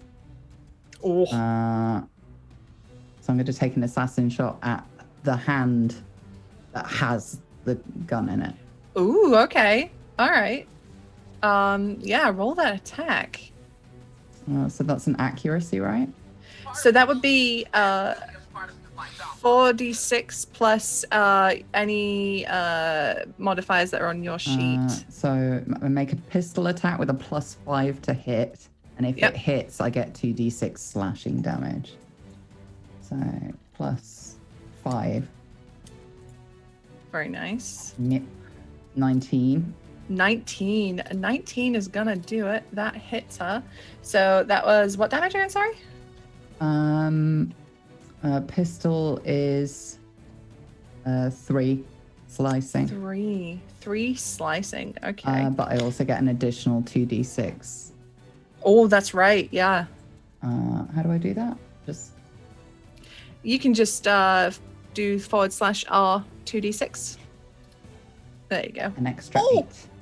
Ooh. Right in the hand. Ooh. I'm also still completely hidden, so she can't see me. That's my motherfucking first mate right there. So you take the moment to aim, and you do that thing where you squeeze the trigger between heartbeats that like really good marksmen do, and you watch the shot almost in bullet time across the beach, and you see it strike, but it doesn't quite strike her hand. She moves at the last minute, and it strikes through her wrist. Oops. And you see that shatter of like blood and bone, and it just starts gushing blood, as clearly something very important has been hit. And her arm drops, and she holds it, and she looks up in pain and confusion, and the color is rapidly draining from her face as she is bleeding out almost. She's still standing, but she is losing a lot of blood. And you just hear from the bush turn. Like, oopsie. Whoops. Let me just check this woman's little biography to see if she's going to do anything. Right. She turns heel and starts running. She starts running back into the surf towards the fog. and she's clutching at her hand. Running to actually, the sea covered in blood in the Caribbean. Smart. Yeah. As a little gift for you, Millie, you watch as she undoes the belt at her waist, the has the brace of pistols, and she wraps it around her arm and pulls it tight to try and stop herself from bleeding out. But yes, that is her. Does that mean all her pistols fall on the sand? Because I want those. Yeah, Thank you get some you. fancy pistols. It's a present. Yeah. Allie's gonna be more guns than person at the end of this one. I clank when I walk now. She's more guns than somehow stealthy as fuck. At some point, we've got to put a penalty in there because you're just like clink, clank, clink, clank. All right. So Phillips has legged it. I'm going to take her out of the turn order as an active combatant because she's out of there. Wormy, you are up and you've made it to the shore.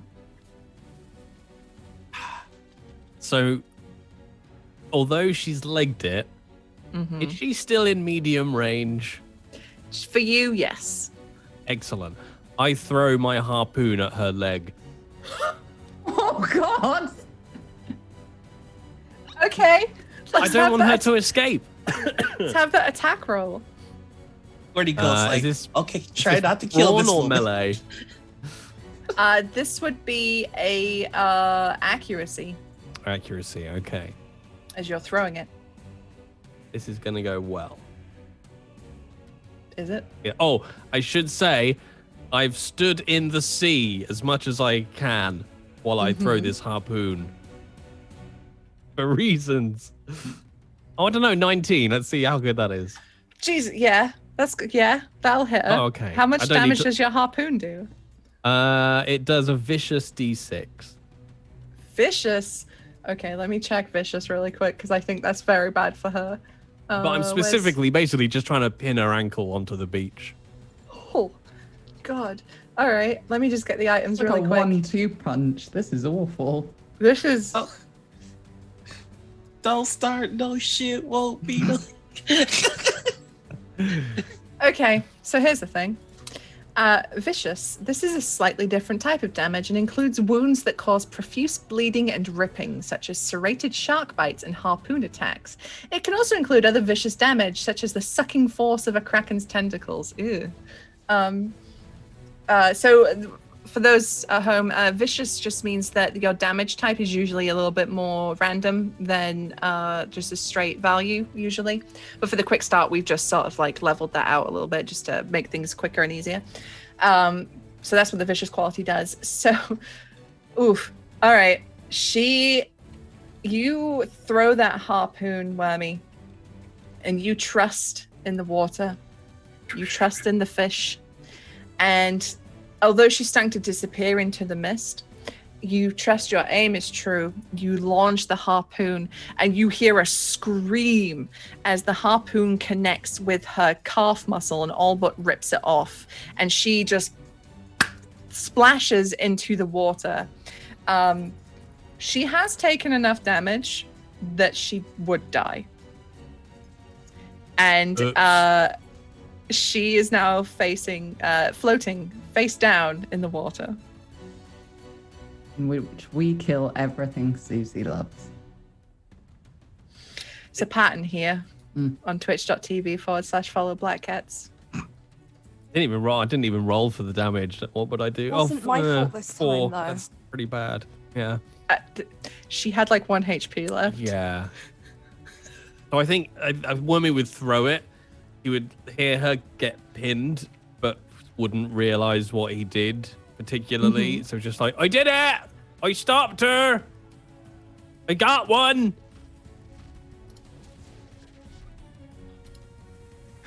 You just see Mercy in the corner gripping at her arm, just Where's Duke? Captain Worm. Who? Oh, the other one, Captain Duke. Yes, sir. Oh, sir. Do I have another action this turn? Can you do 2 attacks in 1 turn, or is it an attack? No, you can't do 2 actions? attacks. Okay. Yeah. Unfortunately. So I will probably just I think I'll head off towards the Proud. Mm-hmm. You've all got this. I'm gonna go back to the ship. I'll head off towards the Proud. Okay. All right. So you, after murdering Lieutenant Phillips, you head off to the Proud. I will not forget the murder. Duke, you are up next. Okay, so here's my question to you. Yes. I would like to imagine that I had eyes on the little rowboat before the fog came in. Mm-hmm. Is there any chance that he would be able to guesstimate where the rowboat is and ram it? Okay, so here's a fun thing. You have a crew on ship, and they have been told while you were on the shore to keep an eye on that ship to make sure nothing fucky happened. Make sure they didn't do a runner. And your crew, one guy slides down from the crow's nest, all cool like on the rope ladder, and informs you that Captain, the rowboat has almost reached the cutter. It's very close. All right, double tie. And I'm going to use my commanding in battle to forego my turn to give them an extra go, so we kick it into gear and make it to that boat before it makes it. So you're setting off without these part of your crew, but with your other crew. Yeah. Okay. I mean, because the way he figured it, Sally's down there. Anything that moves that would hurt any of my people, she's gonna murder. So like I can focus on this portion. Gotcha. That's cool. All right. So as your crew starts getting underway, someone dropped the anchor. Whoops. You got to get it back up. Basically, that's your turn. The ship is beginning to get underway and get ready to head over to the cutter. You're bellowing out orders. It's very cool. You stood there up on the quarterdeck, and the wind is billowing in your coat. Your tassels are going. First off, take this all in. Second off, raise that anchor, drop the sails, and let's go get those sons of bitches before they get to the good ship. Like the old saying goes, sails down, anchor up. That's the way we like to sail our ships. All right. I'm going to bed. Revenge. I got him. Clip it. All right. So it is Goon 2's turn. And Goon 2 is looking slightly less confident now that his lieutenant has been murdered and his friend was immolated. But being a goon and therefore a pawn of a GM who wishes to shed a little blood, he will still advance on Mercy, who only backed up a little bit away from him and is within melee range as he advances on Mercy and is attempting to stab her with his bayonet. Okay, so this is going to be... These bodyguards fucking suck. He has a -2 to hitting. So... That will be a 12. That is the same as my evasion. Okay, in that case, I think I hit, if I remember. I think so. I believe I hit. Yeah, I do. I imagine it's the same. Thank you, Jay. Yeah. Yeah. All right. So you will take 2 slicing damage as your other arm is pierced by the bayonet. Just blah, blah. I feel like she screams pretty loudly in his face. Not so much in pain. She's definitely in pain, but in just how dare you. Yeah, the audacity. All right. So that will be his turn as he moved and stabbed. All right. That will bring us to your turn, Mercy. And he is like right up in your grill. He's in melee range. Let's see. Okay.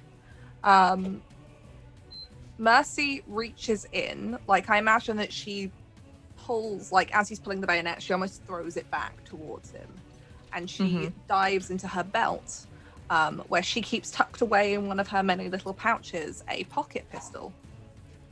Are we within short range, or is he arm's length? He's arm's length. Can I back up then until he's at short range? She steps backwards, pulls out this pocket pistol, and just sets off the one shot that it has. Very nice. All right. Nail him. There's accuracy, right? Yep. I don't have anything in that, so this will be fun. 17. 17 will do it. He takes 3 slicing damage. 3 slicing damage. Okie dokie. All right. Okay. All right. The shot hits him like in the gut, and you see him like double over. But he is like, he's a goon. He's determined to take you out. But he's bleeding from the stomach as you hit him there. All right. Mercy shouts over, Sally, this one's still breathing. On it from somewhere in the undergrowth. Speaking of, Sally. I would like to fire 2 pistols at once at the dickhead who just hurt my friend. Let's do it. Yeah. So I get +1 damage on each of these. And it's accuracy again, right? Yep.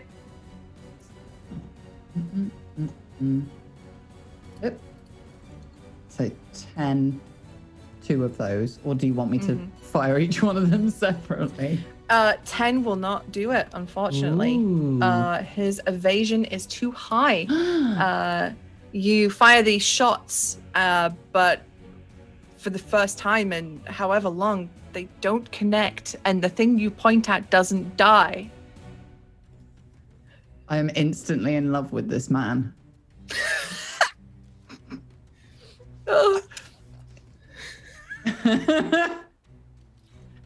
Maybe he's the one that won't die. Maybe. I'll just sit cross-legged in the undergrowth, reloading, confused about these new feelings. All right, Wormy, what are you gonna do? I mean, I was gonna head off to the Proud to get it ready, but I think I'm guessing I would have seen all this going on as I'm like, I'm going back to the ship. So I will turn.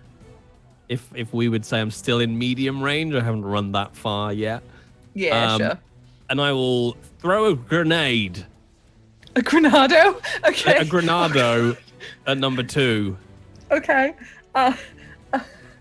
What's the splash damage on the grenado? Are you going to kill Mercy? No, because possibly. It's arm's length. So if she was in arm's length to shoot, but on the yeah. All right. I think she went to short range, didn't she? She did. Yeah. All right. So it would be an accuracy to throw it over there. Another accuracy. Okay, but I've still got my foot in the sea. Of course. Yeah, just FYI. I was running across the the shallows. Yeah. Oh no, that's the wrong button. Hang on. What? 16? 16. That will do it. That will hit him. What is the damage on that grenado? That is 5 burning damage.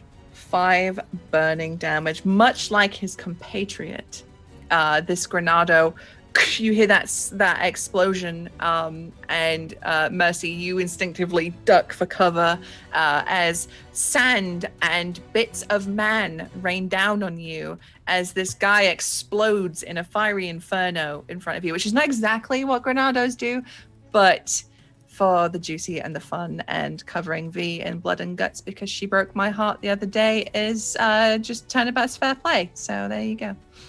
I'd like to think as this happens, you can hear like the little tiny bits of body part scattering down on the undergrowth, and you just hear a little sniffle coming from a bush. He's not the one the prophecy foretold. Prophecy foretold? Fuck. Oh, all right. All right. With the rest of his turn, he'll just carry on running to the Proud, but probably shout, "Get a move on!" Okay, so as your enemies are all dead now, 2 of them in flaming bits, 1 of them has become fish food. Gone too soon. I'm going to abstract combat here a little bit, take us out of turn order and make a bit more narrative. So you make your way back to the Proud. I would say Mercy, Sally, Webb, you get to the Proud. As you can see, the Artemis is already underway and making her way towards this cutter, which in turn is underway. The rowboat has been pulled up, and you can see that it's starting to get out of there. We are gonna have a little chase, a little ship chase. Ooh, yeah. So at the moment, the cutter is at extreme range from you guys because you had to dock your ships a fair distance away so it wasn't visible, right? Because ships are big. You can see them from a long way away. So you had to hide your ships. The cutter has its sails at half. The wind is good. So because of this, the cutter is moving at a medium speed. However, your ship crew is a pretty dang good ship crew.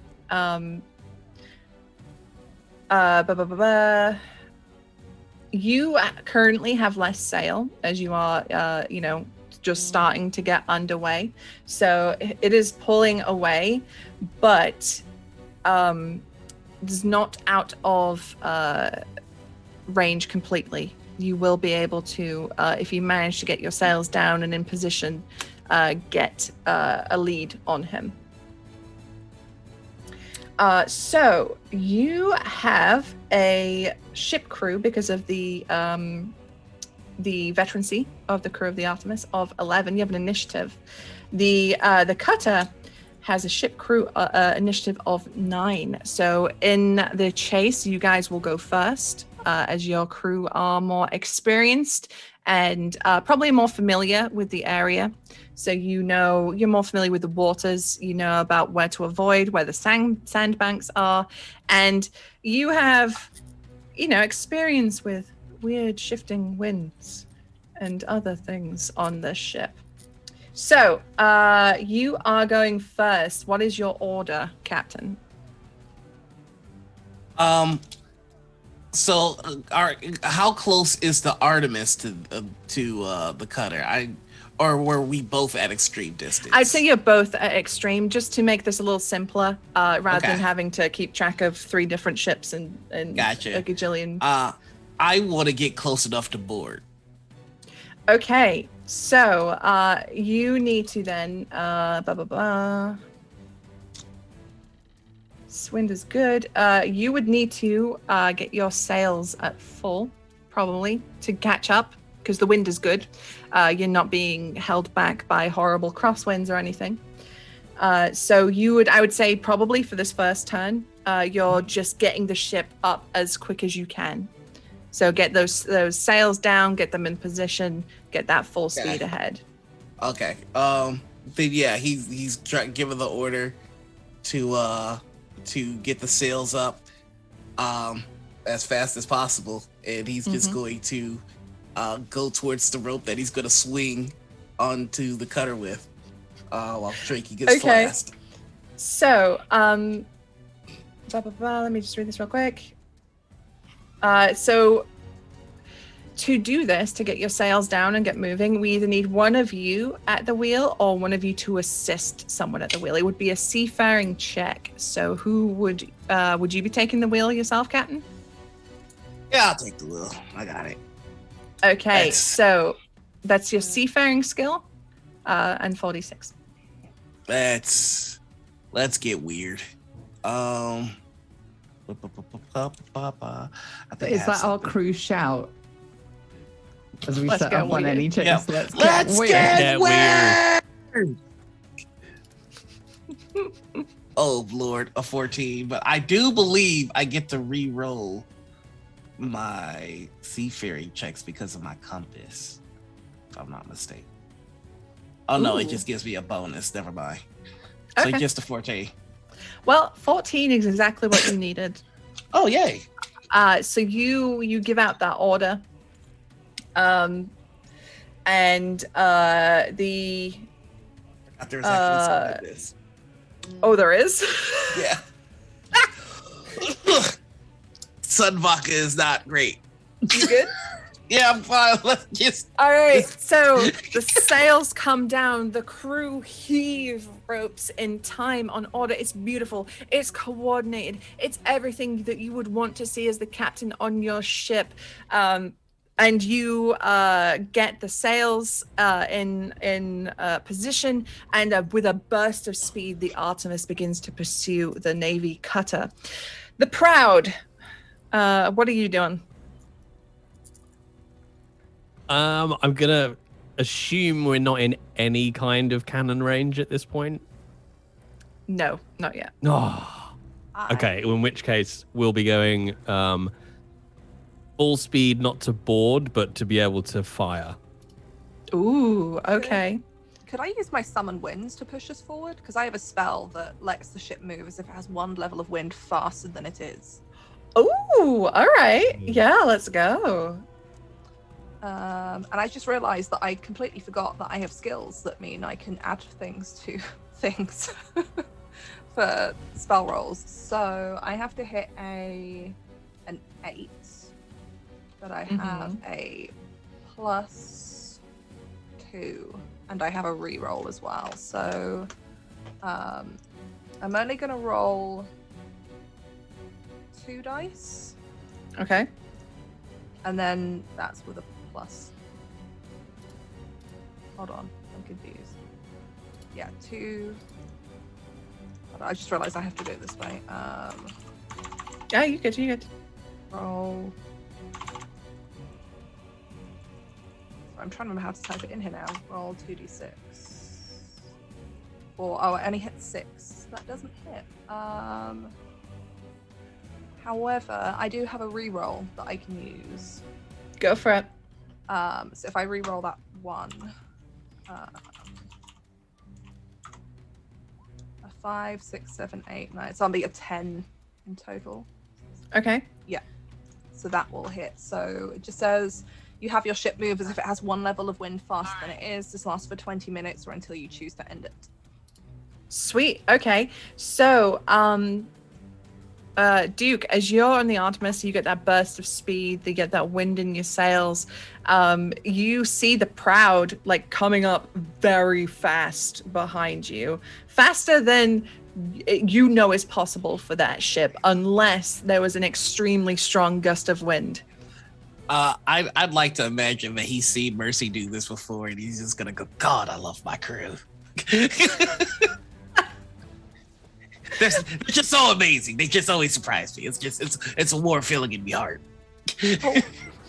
Okay, so the other ship, the Navy cutter, seeing you clearly coming up on them as you are approaching quite fast, they also drop sail and head off, but they're not quite as put together as your crew are, and don't quite get that boost. You are gaining on them. Unless you change your orders about how to approach, then I would say we just skip straight to you getting there, because unless you're just going in like the same sort of, there's only so much you can do with a naval chase where you're not going wibbly wobblies, and the Navy cutter are not. They're just trying to get out there as quick as they can in like a straight line. So are you going to change any orders? So Duke's orders to the crew is to get him close enough to board, and once he's on, to peel back and let the Proud then take point, because he's pretty sure that they're gonna start going with the cannons, and he's just trying to get whatever documentation Mr. Hornigold's looking for in dip. Okay. The way you say Hornigold kills me. Hornigold. Well, I mean, if I could name myself after two of the things that I love, I'd also be Mr. Hornigold. Wix Coffee. That's my name. Okay, so your ships advance on the Navy cutter. Yes. Susie, all I was going to say is that for my crew, it's all about I want the best shot possible, because we want to line up for a chain shot. Okay. To stop the cutter in its tracks so that they can board. Okay. All right. So we'll, if you can roll me another seafaring check if you're at the wheel for this. Yeah. to see if this order gets through and is done well, properly. 13. Okay, let me just check real quick. We do have a reroll though. Yeah, my worm has rerolls for seafaring. I can also nudge depending on how much that does. Ooh, okay. So you're looking for a 14. So your nudge would do it. What skill does cannon shots use? Is that seafaring as well, or? Cannon, I believe, is brawn. Okay, all right, yeah, I'll use my seafaring nudge then to make this a 14. Okay, so you get that order out and you maneuver so that you basically can almost cross the T with the ship due to that burst of speed from Mercy. I'll say the Proud almost gets in front of the cutter, almost, because, you know, at Navy distances are like still big, even though you're right next to each other. And you manage to sort of intercept them in a way where you can give them a solid broadside if you needed to, without inflicting a broadside on yourselves, which is a nice lineup for that chain shot. Perfect. It's gonna be sick as shit. Yeah. I'm gonna say, right, I'm gonna abstract this again because time is running out, unfortunately. You are in a position now where you have basically cut off the cutter, so your ship is up ahead. The Artemis is just coming up alongside for a boarding action. So I'm going to let you hit that chain shot. Whoop, whoop. So you would need to use your crew for that. And they have... Where's the crew? V, can you remember where the crew is? Because I'm not where I need to be in the PDF.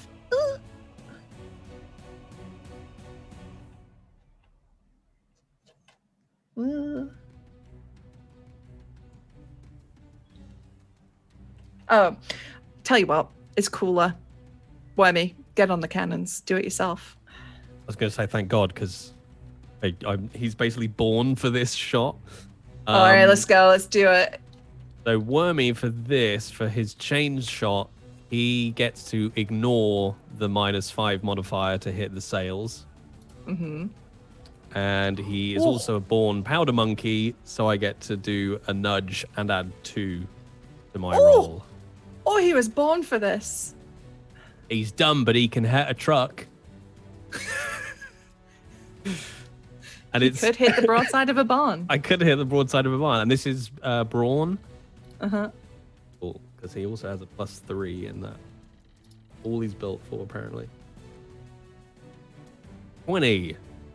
20, yeah, that's going to hit. I guess, so yeah. And again, we're getting a bit more cinematic here. It crashes through the mast, the main mast, and there's that horrible crunch, and you hear that through the air as the chain shot flies.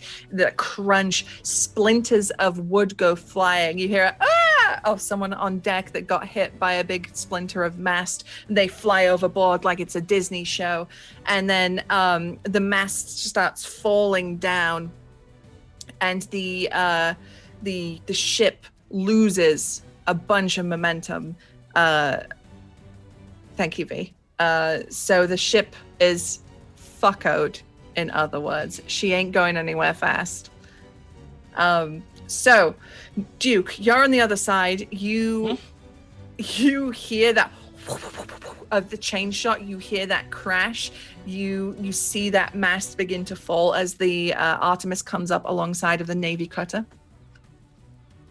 At that point, he's going to look at his nearest crewman and go, "You on the wheel. That's my cue." It's gonna walk over to the rope, cut it to take the boarding action, and as swings, he's just gonna point over to the Proud and go, "Proud of you, Captain Word." Don't get it. Okay. So you swing over to the other ship in a boarding action because this is cool as shit. All right, I'm gonna need you to make a roll to attack as usual. And what we do here with the boarding action is rather than you attacking individual people, this is much more cinematic and abstracted. This is much more attacking multiple people because you are much more, as a pirate captain, experienced than these grunts that are working on the ship. So you're parrying blows, you're attacking, you take out a couple as you go, should your attack succeed. I am blade trained, so I do get a reroll on my sword stuff, so I'm going to take that. Dang. Yeah, So let's have that attack. There we go, 15. 15. Okay, let's have a look. The crew evasion is 9, so that is successful. So what is your damage? My damage is slicing 3. 3. Okay. Dang. So you swing a board, and with your, what weapon are you using?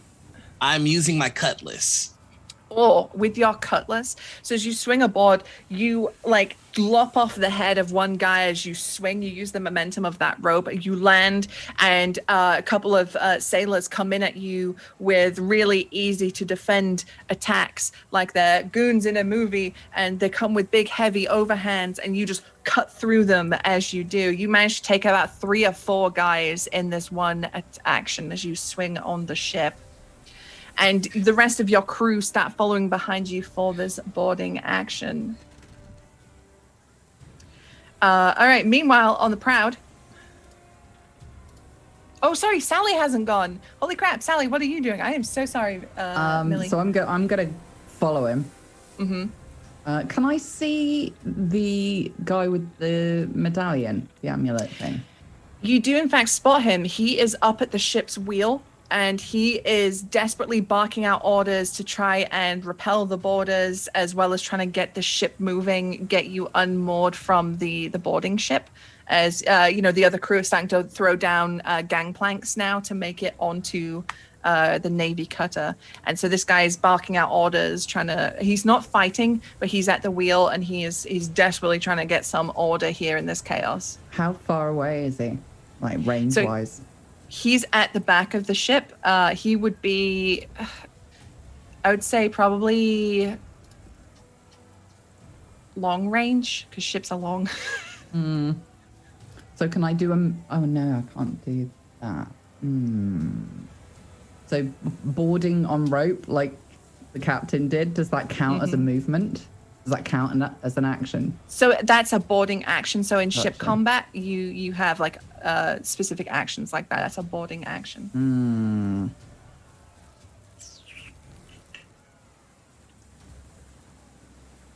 In that case, I want to swing over to somewhere nearer him. I want to get to medium range, but nice and out of the way, like somewhere up a little bit higher. Okay. Do I need to roll for boarding? Sorry. No, you wouldn't if you're just getting onto the ship. And as well, you're skilled enough that I'm not going to make you roll a dice to make it onto a ship. And then I can take a shot, right? Yeah. Okay, so I'm going to fire 2 pistols at once and just take out a couple of the people, whoever's giving my people the most trouble. Yeah, go for it. So you're just going to just do some covering fire. All right, let's have those attacks. I'm going to do it. Am I going to do it with the fancy pistols? No, I'll save them for someone special. Oh. Right, so it's a roll with that. 13. Wow, Sally is not on form today. 13 is good enough, though. The crew of the Navy cutter are not quite as evasive as you would think. It's all that horribly regimented naval training. They're too regimented. So what is your damage? So each of those shots is 3, but I get a +1 damage to each of them. So 4 each shot. 4 each shot, so that's 8 total. Okay, so as you're in your position and you're firing, you manage to hit a guy who's carrying a small keg of black powder. He's there trying to refill the cannons as they're going to probably attempt to shoot the Artemis with the cannons. But as you do, there's an explosion because this is fantasy. This is how black powder works. Shut up. And you kill 8 of them. Just imagine that Duke's code is singed like, little close there, Sally. You hear from somewhere indistinctly upwards, oopsie. I love the oopsie. Okay. I'm in mourning. I'm taking out my rage.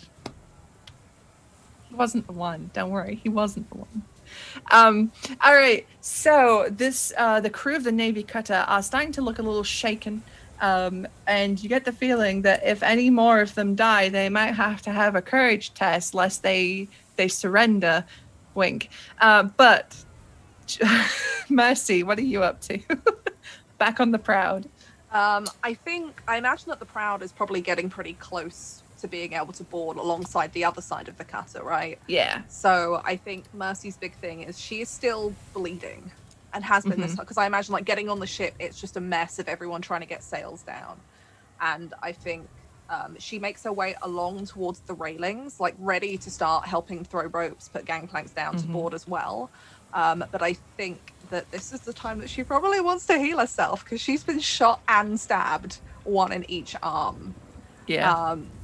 And I think there's a bit of it where she probably like does the terrible thing of finding towards the back of the wound, popping that musket ball out, and kind of regards it for a minute and puts it in a pocket, because I think she thinks Sally will be interested in shooting somebody with that at some point. Never waste a good shot, you know? She probably learnt that from Sally, watching her pick out musket balls out of other people. It's very luckily it's good for the environment. Very luckily it's intact, because it would be much worse for you if it had splintered inside your body, which it often did, and it was very bad. She pops that out. She's not too concerned about the stab wound, but like the bullet wound probably bleeds way worse just because it's really internal. And I think she puts her hand over it, and if she does, that's when Bones comes back and sits on her other shoulder and kind of nuzzles into her neck a little bit. And I'm gonna cast Healing Balm. And I regain, if I do it, I regain D6 health points. So, very nice. Very nice. How much courage have I got? Do I have to roll to hit this? 8. I'll roll 2 dice because I get bonuses to this one as well. Nope, I still did the wrong thing. Keep forgetting it's not the roll macro. So that is 5, 6, 7. No, she doesn't get it. She's 1 short. Oh, dang. Have you got a nudge? I don't. No, not for this. Just use gunpowder to stem the bleeding. It'll be fine. I don't know if there's ever a world in which Mercy pours gunpowder into the wound and uses it, like lights it to cauterize it. I can't imagine that being a thing she's good at. Well, I tell you what, V, because there's no way I'm going to use my 6 rerolls today. I will donate you a reroll. Okay, we will. Because I feel bad for picking on you. I did kill your fantasy fiance, so. I mean, you did kill my fantasy fiance. I did. You did stab him through the heart and then kick him off the top of a castle. God damn, he gotta fell make from sure the he's top of the dead. castle. Just saying, that was the guard's fault, not Mara's. So that turns that into a 4, 5, 6, 7, 8, 9. So, 9. Yeah. And then I roll 1d6. I get 5 back. Hey, that's not bad. That's not bad. That's a fair amount. That's pretty good. I imagine the first time she's distracted by Bones, who's being all cute, and then is like, oh shit, that didn't work. And oh goes shit. back and thinks a bit harder. I'm still dying. Whoops. And I imagine that like there's a bright white light. All of her light stuff is like lightning going off. And it's just kind of, it's knotted the skin back together. You can still see it's a fresh wound, but it's as if it's been stitched up and left a couple of days is kind of the appearance it takes on. She's still annoyed about her shirt being ripped though. Like, she likes and the stained. Shirt. Stains not so bad, but the rip, like you have to stitch that. Stains look cool. Ew. Ew. That's so nasty. Okay. Ew. Anyway, what's Wormy doing? What would he be doing? He'd probably be patting himself on the back. He's like, oh, I done a thing. I did a commanding, didn't I? Would he stay on the ship or not? No, I think if everyone's sort of running over, I think he would take an action to board as well. He's just going to go and get in the melee of things. And just because I haven't used it, do I have enough actions to board and then attack whoever's within range? I don't care. Yeah, sure. It's a boarding action. Right. You hop aboard, you kill some boys. Just because I haven't done it yet, I just want to punch somebody with my hook hand. Fuck yes. All right, roll that attack. Is that be brawn or I guess melee? Melee, yeah. Let me just check what he does. Okay, just a straight melee. Which one? 19. 19. That will do it. What is the damage? I'm not sure because it's not on my weapons list, but I know I add 2 to whatever it is because of my hook. Oh, there's a thing. I think it's just a normal like punch, but with an extra juice because you've got a big hook. Let me go back to weapons. Where are we at? Weapons. Hello, weapons. Okay, so it's 1 plus your brawn, but if you have your +2 for your hook, so it's 3 plus brawn. So that'll be 6 total. 6. How do you kill 6 people with a hook? So I imagine he now jumps onto the cutter, lands in the middle of a bunch of cutter staff, whatever they're called, and they all gather round him in a circle. And one of them shouts, "Here, it's that fearsome captain from the Proud!" This in Worm's head, this is what he hears. And someone else shouts, "No, we can't fight him. He's too powerful." And then a dolphin is in the sea and goes, he's like, "I've got this." So he spins in a semicircle, just holding his hook out and just like garrots 6 people in one go. The hook's not even slowing down as it just like goes behind each of their tracheas and just goes. And then he just puts his hook down by his hand and it's just dripping. And then the 6 people one by one just fall over. Yeah. Okay. Right. Now what do I do?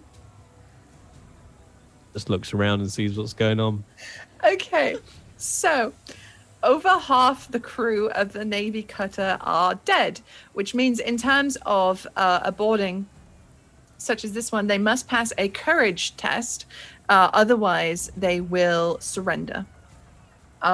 So their courage is not great. On my next turn, I was going to try and intimidate the crew and the captain to get them to surrender. Would that help this or hurt this? It would be... I'm going to do this roll first because this is just something that happens with seeing the destruction around them. We're gonna see how they do. Well, many of these, many die. Go. Okay. So the crew managed to hold their stomachs for the time being. They passed the courage test. But you can see now up on the quarterdeck by the wheel, because this is where I decided where the wheel is, because I know so much about ships. You see this man, and he is not happy. He is going to cast a spell. If I recall correctly, my crew is protected with this charm that I have on too, right? Let me double check. In a manner of speaking.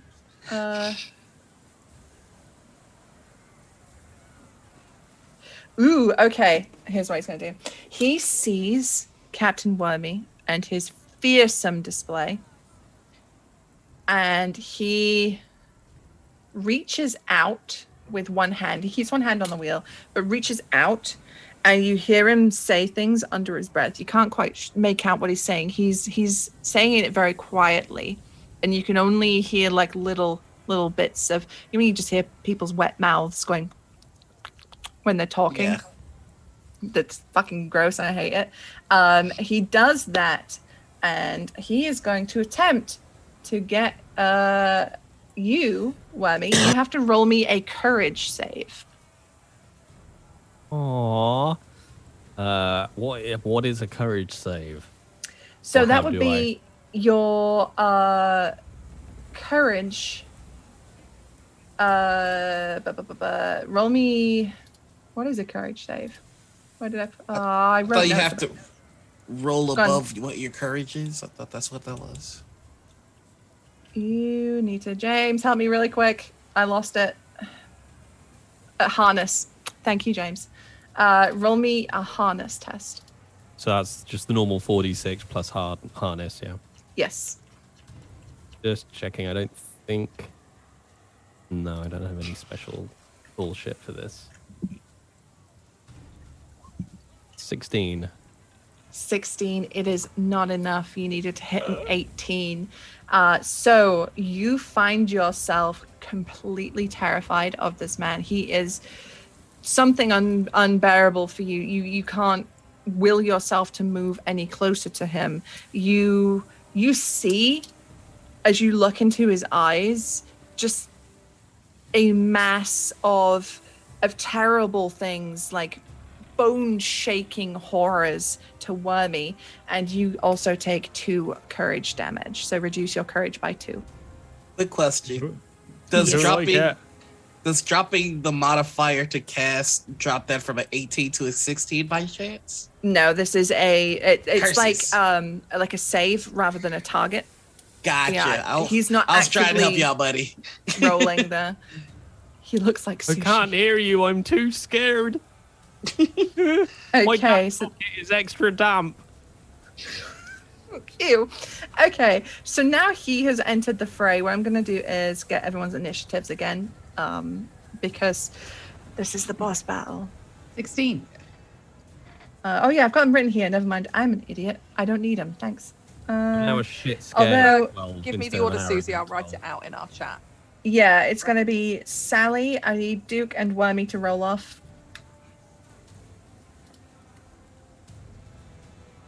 4. 4, Can you roll again? 2. 1. Okay, so it's going to go Sally, Duke, Wormy, and then it's going to go. You don't know his name, but I do, so I'm just going to say it for my own brain. His name is Waitley, and then Mercy, right up the back. And then I'm going to say, just because we are running out of time here, your crews and the crew of the Navy cutter are fighting, so that element is covered in the background. There's clashing of cutlasses, there's shouts, there's Wilhelm screams, there's men on fire for some reason. It's all kicking off behind you as you see this man on the wheel, this aging man who is not all that he appears, apparently. Okay, so Sally, you're up. Okay, so you said before he's got a medallion on? Yes, he's wearing this medallion around his neck. You can't quite make out what it is, but he is wearing something.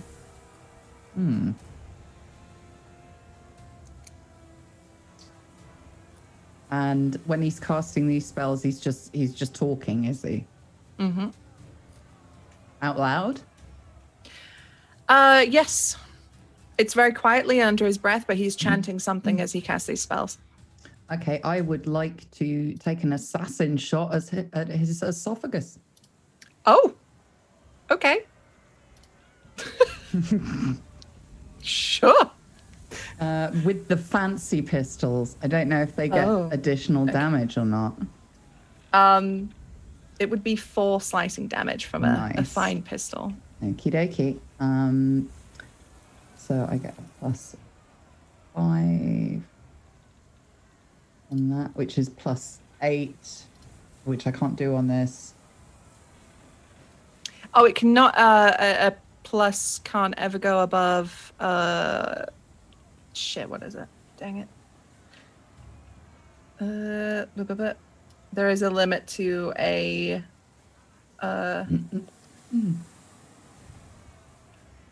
where is it? Dang it, why did I put it in the... Bear with us, folks. Modifiers.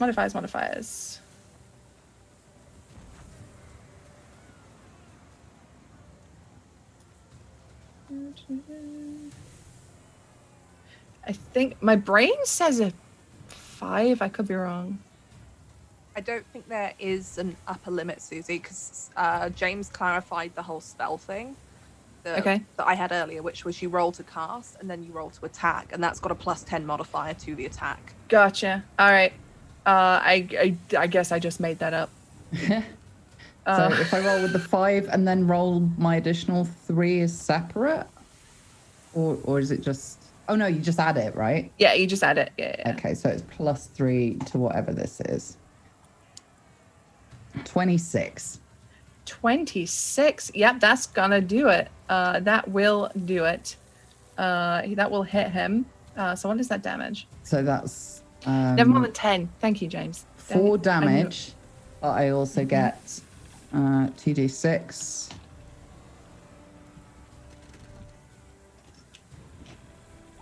So 10.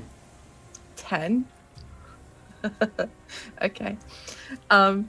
So, Sally, you line up the shot. You see that shot hit his throat and explode. Like his throat just rips open and blood gushes out, and his eyes for a moment go wide as blood starts pouring down his neck. It's that moment, right, in movies where people live a little longer than they should, and he does that. He stumbles back, and with a wet, rasping cough, he slumps over the wheel. He hacks up dark blood all over the polished wood that starts to bubble and melt as his corruption takes hold. You wonder if you should perhaps throw him overboard in case he destroys the ship, but before anyone could move to do so, you see his blood-splattered face contorting into something. Part anguish, part joy. He shudders and convulses, bringing both hands up to his face. And with a low pulsing scream, he grabs at the skin of his right cheek and rips downward. His feet plant to the deck. His flesh flows as if it's writhing with worms, and the right side of his body vomits up a bruise-colored, decaying and pulpy flesh, spattered and pulsing with growths, eyes and teeth, and unimaginable horror. The mewling, lisping thing that once was Whately seeps into the wheel and over the quarter deck, and his last intelligible word is, "Ascend." So, he is a new creature. There is a horrible thing in front of you right now, and you see this thing full of eyes and teeth and mouths and weird sort of appendages just rolling and writhing on the quarterdeck. Okay. Well done, Sally. You've unleashed a terrible creature. Hooray!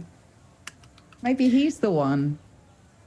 Maybe he is. I mean, you know, he's got plenty of eyes to look at you with. And other comments that I will not make for the sake of decency. All right, Duke, you're up. Now it's my turn. Uh-huh. Yeah. How big is this thing? It is roughly his human size, so it's about 5'10", average human height. I don't know how tall average people are. I've never been an average height person. But anyway, he's about that. He's just got wider and goopier. Okay. Is the medallion still on his person? It has started to be like absorbed by the weird fleshy stuff. I kind of figured as much. Okay, so here's what we're gonna do, and this is dumb. I'm going to run up and tackle it off of the ship. You can try. Okay. I would like to remind you, as part of the description of the creature, it says he plants to the deck. Like he is like in there. He's like a bloodborne monster at this point. He's just like in there. He's like the worst weed you've ever seen. Okay, in that case, we've got to. We're not really after the medallion now. I think about it. Wait, are we after that? Duke doesn't know. He's just very confused. You're after charts. Yeah, we're after charts. Charts and to look aboard this ship. We were told to look aboard the ship. Blurb. Okay. I'm going to go to the captain's quarters because that's where I keep charts. Okay. And also while I'm there, I'm looking for any black powder I can find because I'm going to blow up the ship. I see. Okay. So you will use your movement to make it down into the captain's quarters, and search for the stuff. So I'm gonna say that's what you're up to right now. So you're actively searching whilst the combat is kicking off. You can see this is kind of this is, as you said, a navy ship, so it's quite Spartan in terms of the stuff inside it. It's all quite cleanly organized. It's not like your average pirate ship, which is a mess. Well, yours Speak for is. yourself. Athena's wasn't, but I think It is now. okay, so that's what you're up to. You're searching for this stuff. Looking. Yep. Okay, Wormy. The bad man you saw just turned into an even worse man.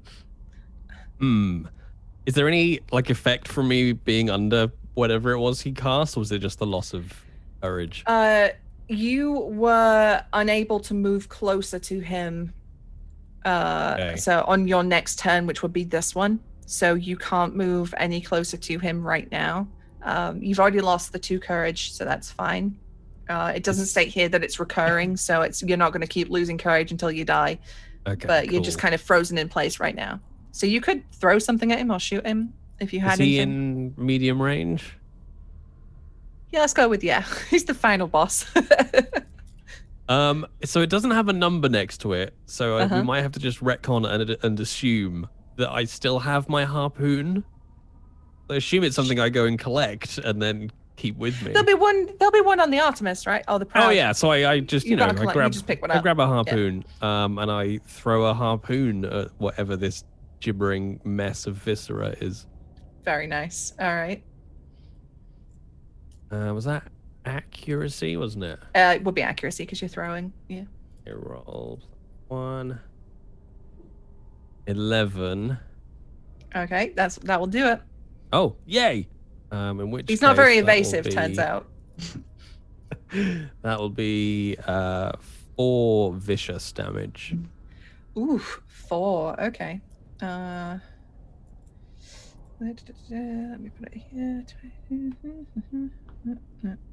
Okay.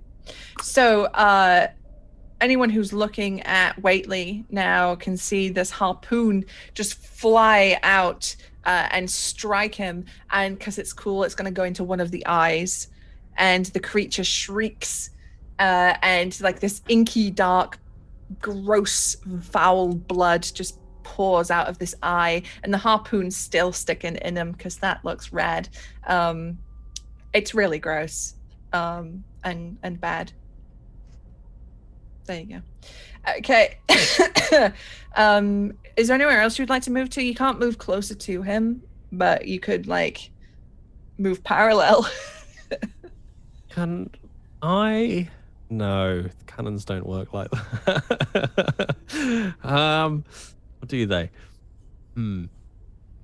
I think I'll stay where I am. Maybe move slightly closer to the nearest cannon.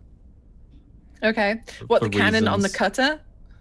Whatever cannon generally is nearest to me, even if it's like one of the little deck cannons that they use for boarding parties and things. Okay.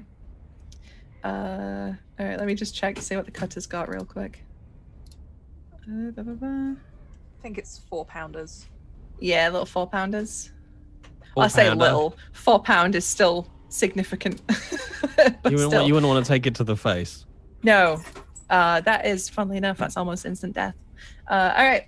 So, Wormy, after your turn, it is up to Waitley, the creature, the mewling Waitley thing, as it's listed in this quick start.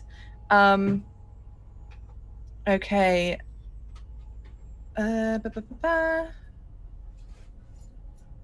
He is going to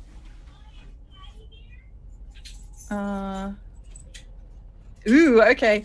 He is going to fix every single eye, which there are a lot of, on Sally.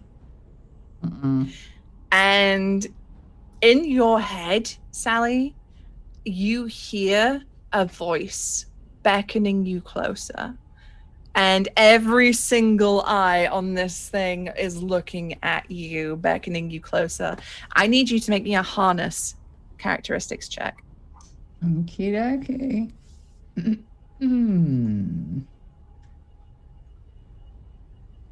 23. 23. Okay. You know, Sally, not to cast any aspersions, but you're probably not too unfamiliar with voices whispering in your head telling you to do things. And you're familiar. This particular voice is unknown to you. Therefore, you do not trust it. Therefore, you are not compelled to move closer to the mewling Waitley thing, and his spell fails. Maybe he is the one, though. Maybe he is. I feel strangely drawn, but I don't trust him. That feels like love. Love of the pirate, hey? Don't even start. Hashtag too soon. All right, Mercy, you are up. So I imagine that like Mercy is just reaching the point of like just getting ready to swing over and board, right? She's because Worm's gone over, she's left giving the rest of the orders here as his apparent first mate now aboard the Proud. Yeah. And she sees this horror just erupt on the quarterdeck ahead of her. And I think that she's like, okay, this is happening. And I think like she probably had like her dirk between her teeth ready to like grab the rope and board. And it's seeing this just kind of nope. Like it just falls from her mouth as she's like, oh, okay.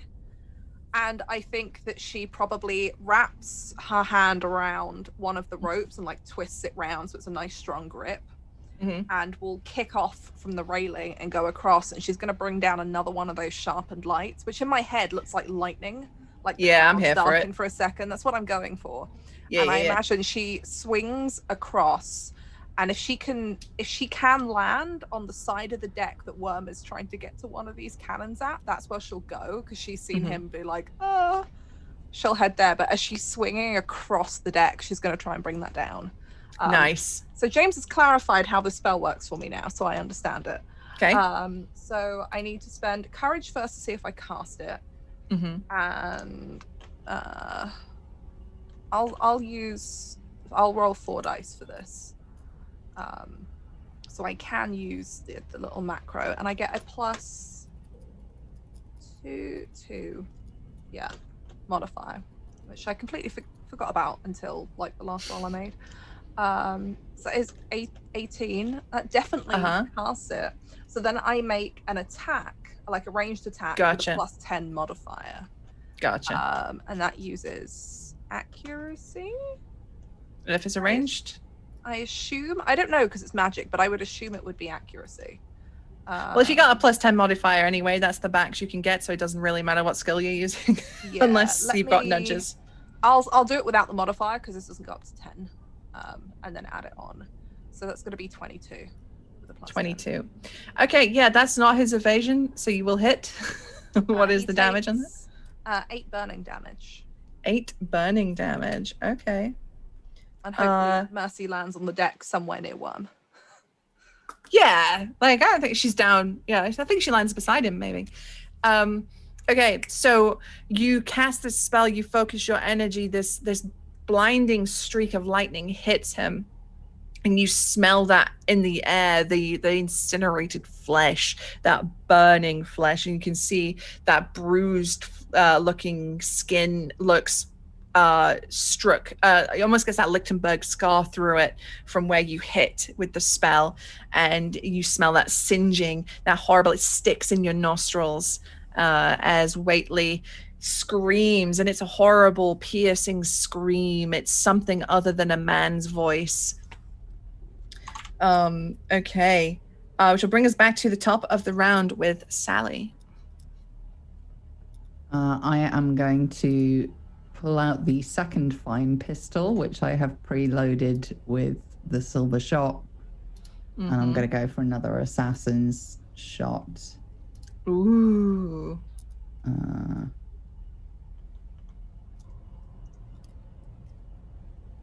So that's, hang on a minute.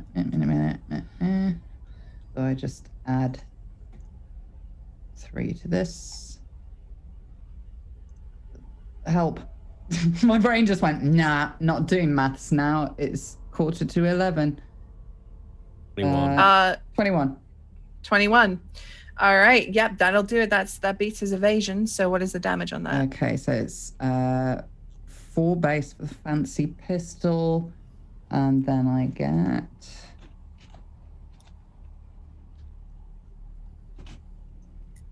So 8. 8. And then you use the silvered shot, right? Yes, I did. So that's an additional 5 burning damage. Yeah, to this eldritch creature. So 13. Okay. 13. Hot diggity damn. All right.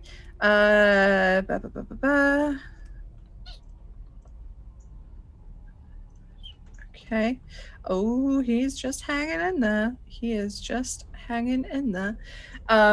Okay, so you think, hey, you fuck, you try to get him up. Staring at me. Yeah. My eyes are up here.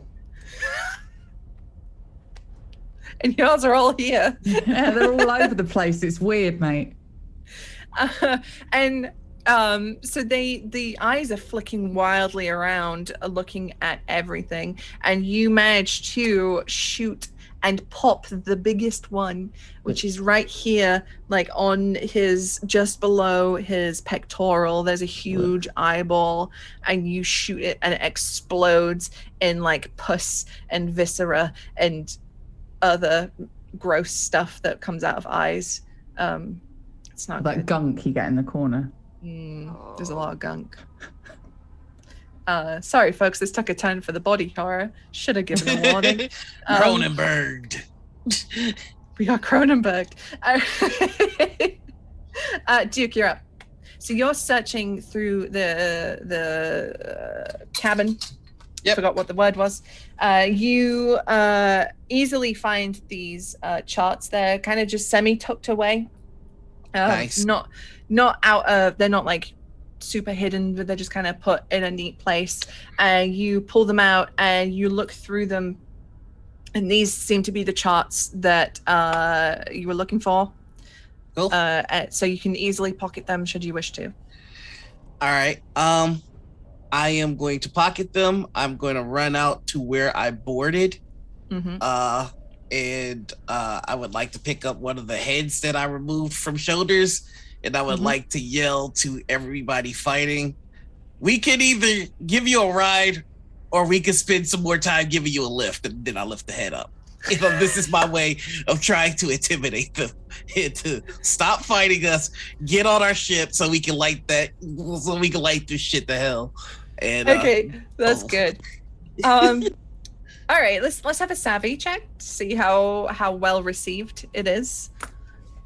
You have a reroll, Noir, that was donated to you. I do. And how's the 17 do you? 17's pretty good. All right, I'm gonna have the crew of the Navy cutter roll a courage test. Not that one. Roll. Okay.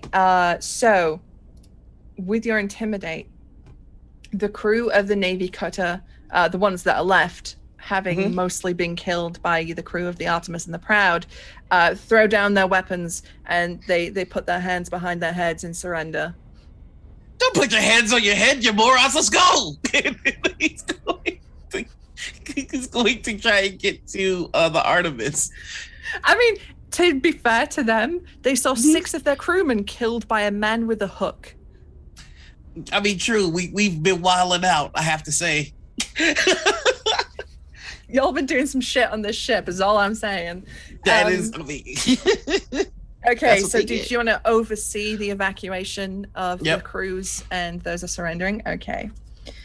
Which will bring us back to Wormy. Okay, the grip on you, Wormy, you feel it fade and you can now move freely. Well, this is when I find out if I can break the game system. Can I use my knife to cut a cannon free? And turn it towards the tentacle, the eye man thing? Unfortunately, you're on the top deck, and that's not where cannon. They would be on the gun deck. I did just realize this now. Okay. That would be on the gun deck. I guess in which case, then I'll just have to throw another grenade at him. Okay. Sorry, a grenade-o. Gotta be specific. That's accuracy? Yes. Yeah.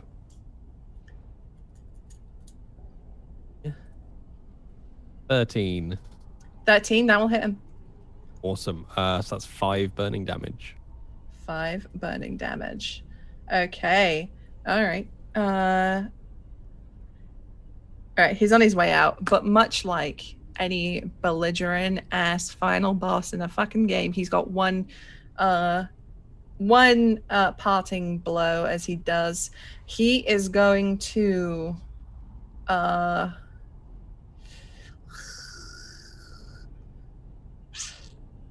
he's going to try and be a scumlord as he dies, and he is going to look at his eyes fix upon you, Wormy, because again, you were the last one to hit him, so it makes sense. And he is going to, much like he did to Sally, reach out into your brain. You feel that tickle right at the base of your skull of something in your brain, something probing, something saying, "Come here, come see. I've got so much to show you. Come here." I would like you to make me a harness check as a courage save, please. 15. 15. Oof, you just make it. What? I don't understand. You sound funny. What? Hello? Is it the fish? I think it's the fish, isn't it? What? You look overboard, see if a dolphin's talking to you. Yeah. God damn. Okay, so Waitley has tragically been reduced to 0 HP, and with that final desperate call out to you in your brain, Wormy, you see his flesh form sort of start to collapse. It starts to lose its integrity, and the eyes sort of buckle and move in ways that eyes should not buckle and move, and the teeth in his fleshy appendages start gnashing and gnawing at nothing, and it's desperately reaching out and clawing along the deck to try and do something, to do anything.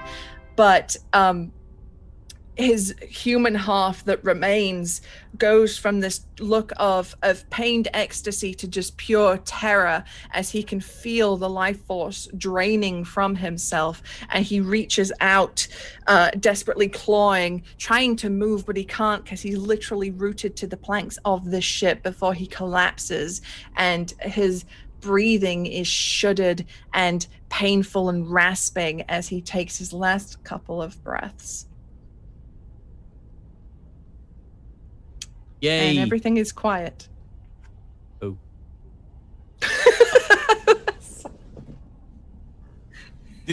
Did everybody make it on board the 2 ships? The crew that you've been evacuating have made it. Yep. All that's left on deck is what remains of these lot. So, okay, and we're still sticking to initiative order? Sure, if you want. I mean, at this point, the main conflict is over. Your enemy crew have surrendered. You can roleplay a little bit if you want now. I was just going to say, once we get onto our respective ships, we just give the order to fire and just fucking annihilate this goddamn thing. All right. I'm up for that. Yeah. Full broadside once we get back on it. Scuttle Do it. we have the charts? Oh, yeah, I forgot. Yeah, here you go. You just don't swallow the crowd. I feel like Mercy is slightly afraid of Hornigold. She is really afraid of what we're going back to after the bullshit that we pulled. So I think that she's like, if everyone else is kind of working on evacuating the crew, she wants to go and have a poke around to see if there's anything spooky. Anything that really shouldn't be there that perhaps correlates to the If you say anything that shouldn't be there, Duke is just gonna do this at the like giant mass monster. Yeah. Can I point her at the sort of the remains of whatever that is? And be like, there was like a necklace thing. Is it still there? You know what? I think Worm would be the best person to pick that up, considering he doesn't actually have to touch it.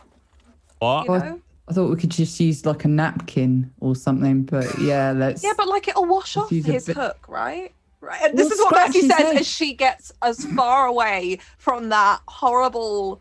I imagine it's like still kind of writhing in that kind of like you know how things kind of twitch after death, that kind of thing. As she goes to search the cabin, anything but putting her hands in that to find that medallion. I mean, you did describe his outfit as pretty nice. Like, what happened to the clothes when he turned into a giant mass of ugh? Like, is there a jacket somewhere? Maybe in his cabin, he could have snagged a jacket. And it's like one of those like big cuffs, you know, with the buttons. Oh yeah, I'm taking that. Mercy will bring one back for you when she comes out if you shout out. I appreciate you. Okay, so Mercy, as you dig around for anything else, you find a pouch with 20 doubloons in it. She puts that in her pocket. One of her many little. I imagine she's got like a lot of pouches full of God knows what of just trinkets she picks up. Puts that away. Very nice. Wormy, are you gonna go prod the corpse as you were volunteered to do so? Yeah, he'll hear this conversation and just sort of go, right, come on, Wormy, you're a captain now. And then sort of walk over to the body.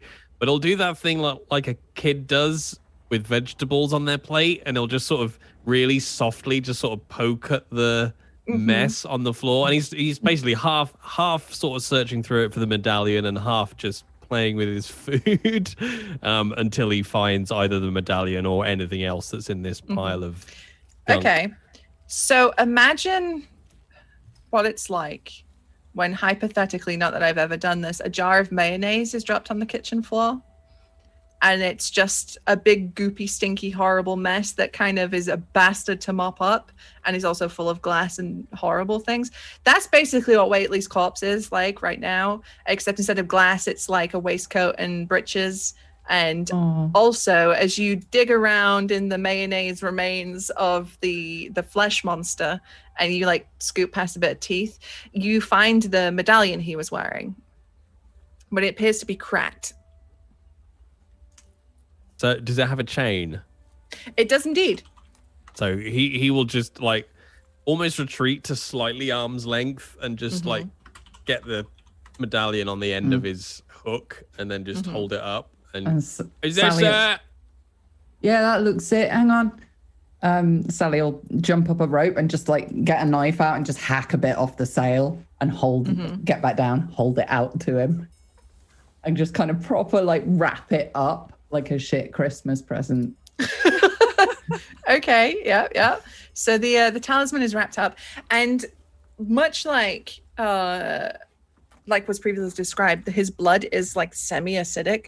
So you hear that of the sailcloth, but it doesn't eat through. But you can definitely feel it, and you can feel it warm up a little with that chemical reaction, and you can smell it. But you've got it wrapped up nice and tight. I see that happen to the cloth, and I just have a quick check of my hook. Your hook is fine. There's a surface level little, but it's not like a little tattoo. Yeah. Oh, Chain yeah, like a tattoo. little tarnish. Oh, Like that's a little... nice. That is. That looks fancy. That's my first mark, innit? Oh, you're a real captain now. I am, innit? Look at my hat and my little blood-stained hook. I feel like Mercy comes back very confused at why Worm is like staring at his hooked hand, which is just covered in Waitley mayonnaise. Here, Mercy, look! I got man on my hook! Nice one, Captain. Oh, yeah, he's right. I imagine she comes out like empty-handed, aside from a jacket slung up over her shoulder, as Susie, the one that Susie described like a big sleeve, and just goes, "Here you go, Admiral." And just like kind of just chucks it at Duke, and then out of her pocket she finds the bloody piece of shot that came out of her arm and went, "Hey, Sally, look what I got out of my arm." Trade you for a weird thing. Hold out the medallion. She'll swap over. See, in my brain that was going either one of two ways. I'll trade you, or are we married now? Duke is just quietly sobbing in the corner like, it's my two favorite things, blood and ammunition. I feel like maybe this has happened before. Like they've established how much a piece of shot is worth if it comes out of somebody's body. Okay. V, being a spooky lady, technical terms, TM. James, change the book. If you could roll me a harness or abjure, whichever you think is more appropriate. She's more skilled. Which would Mercy know? Abjure is what she gets a bonus in. So okay. So roll me a abjure. 14. 14. Okay. You are able to discern that this is a protective amulet, and having so here we go. Having had your little run-in with the cult on the island on which you failed to rescue Athena, you have looked a little bit more into the occult, and this appears to be an amulet dedicated to something ancient, something beneath the waves. This is an amulet of Dagon. And I imagine that, like, after she's done the swap with, she doesn't know what's in this piece of cloth. She's just gone, yeah, sure, okay, whatever. It's like, oh. And she's doing, you know that laugh that people give when they're not having fun? Mm-hmm. You remember the folks on the island where Athena was definitely dead? She says really loudly so any other crew listening hear this. This is the same cult. The cult of Dagon. You know that really creepy thing? This is bad news. But I reckon, given this amulet to Hornigold, we'll make up for whatever we did outside that tavern. And she makes a mental note when she gets aboard the Proud. She wants to see what that dude wrote in the book about them. Mm-hmm. Okay. Oh, Mr. Teeth Suck Teeth. Benjamin Private Suck Teeth. What did he write in the book, Susie? I didn't think of anything that he wrote at the time. Basically, just the shadiest shit about you all. That you shouldn't be trusted. Any advancement, any sort of benefits, the Hornigold should not give you because you are just scum. Can I carefully cut that page out? Yeah. Recopy it with everything but his shitty note, and in the log where it logs that the Artemis is in port, can I change it so that it says Duke's name on there? As the GM, I am compelled to allow you to do this.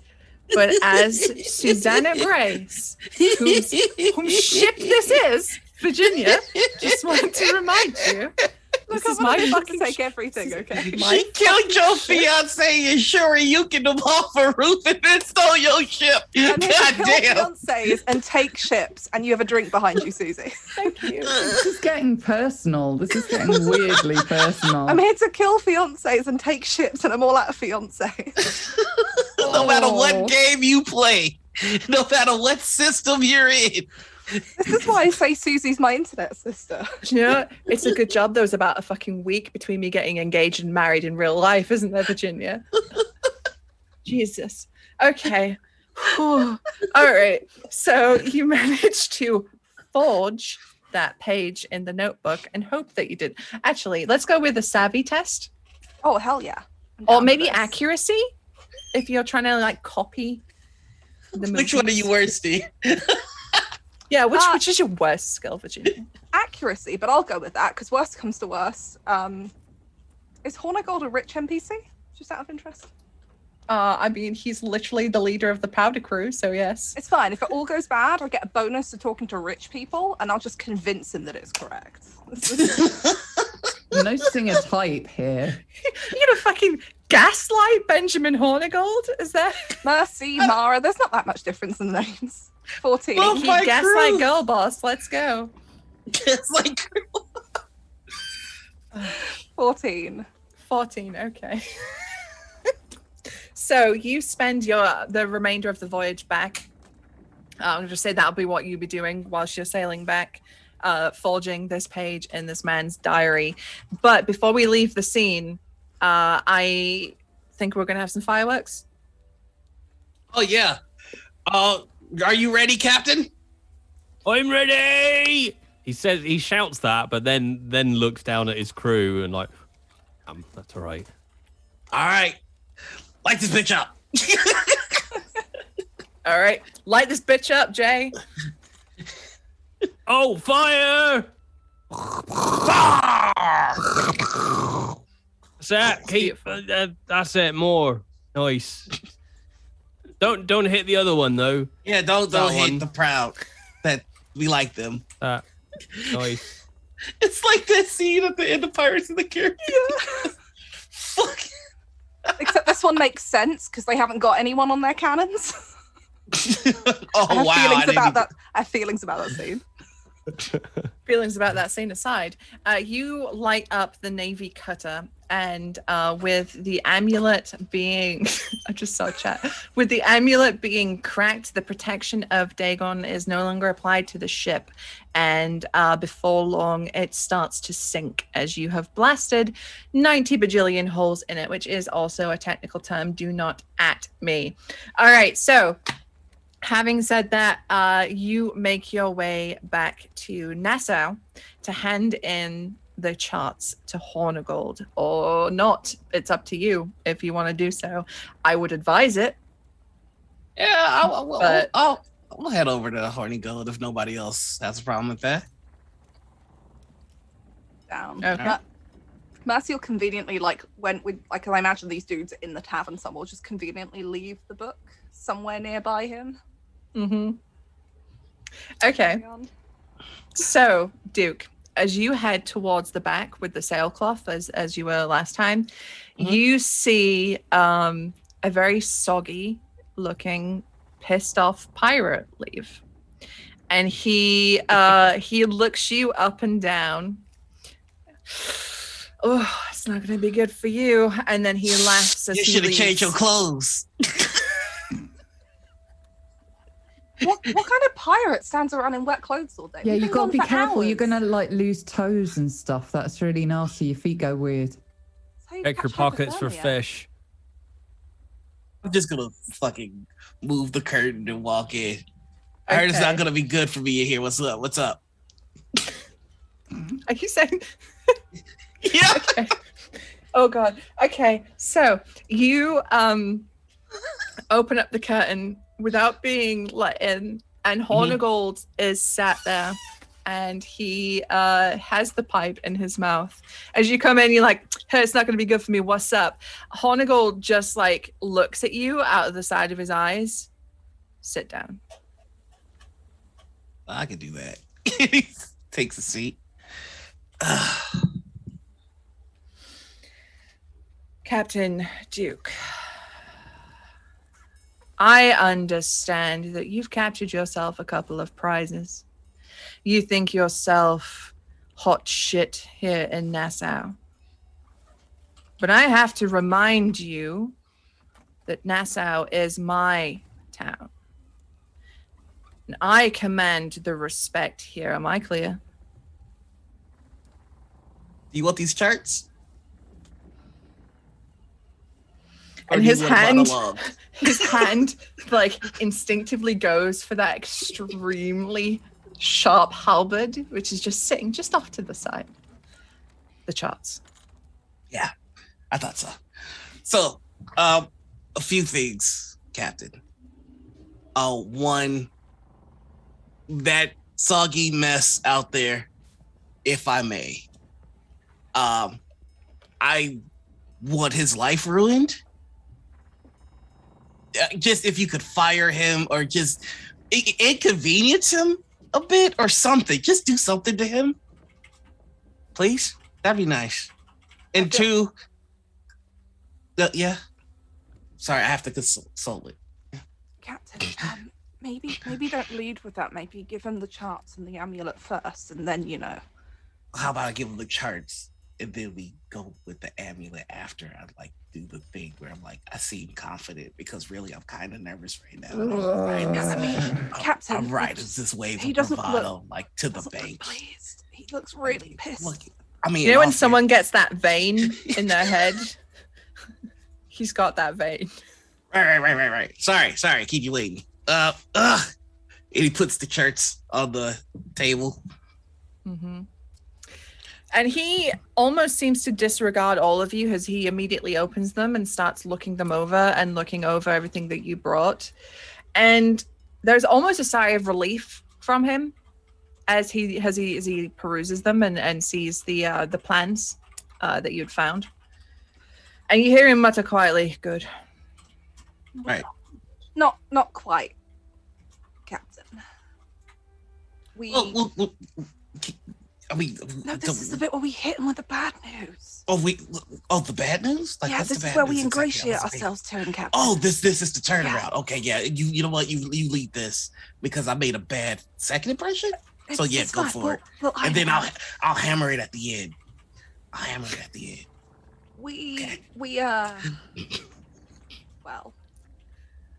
We came across one of the buyers. I don't know if his name's on the charts somewhere in the paperwork we've given you, but he was wearing this, and she gently kind of tosses the amulet down towards him, and sailcloth kind of splays open. Mm-hmm. It's an amulet of protection from the cult of Dagon. We came across them before. When the Artemis first sailed into Nassau, you know, the ghost ship story, we tracked the island it had come from, and we were met with cultists who worshipped the same god. We dispatched them. That's unfortunately where we discovered we had lost Captain Athena. May she rest in Davy Jones's locker. That's how we came to have her ship. And she's really spinning this tale between like Dagon bad, which is truthful, and also hinting at the thing that no, Athena's definitely dead. Okay.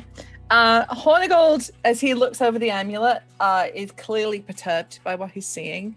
And you hear him, in particular, Mercy, mutter something about Jennings and his lot. And he says, "This is an ill omen indeed. While there'll be no large-scale invasion of Nassau, the uptick in cult activity is a poor omen to come indeed. I may even have to consult with the court." Thankfully, and he looks over his shoulder, and stepping out of the shadows is Captain Athena. Oh, shit. You're alive! It's a miracle. She says that, and then she leans towards Hornigold and goes, "Are you sure this is Athena? Because we were really sure that she was dead." Yeah, how did you get out? Did you just get like really skinny and slip out, or? And Athena looks over at you, Sally, and she says, "A girl never reveals her secrets." And she gives you a wink. I knew I should have put one in the brain pan. All right. Well, look, let's talk about this. We have dealt with the occult twice now, and twice we have kicked its spooky, scary ass.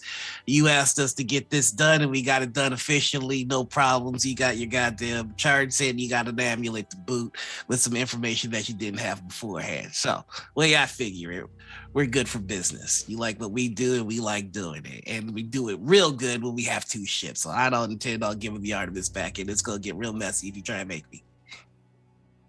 Is that a threat, Captain? No. It's a summary of events to come if that's the decision we choose to go with.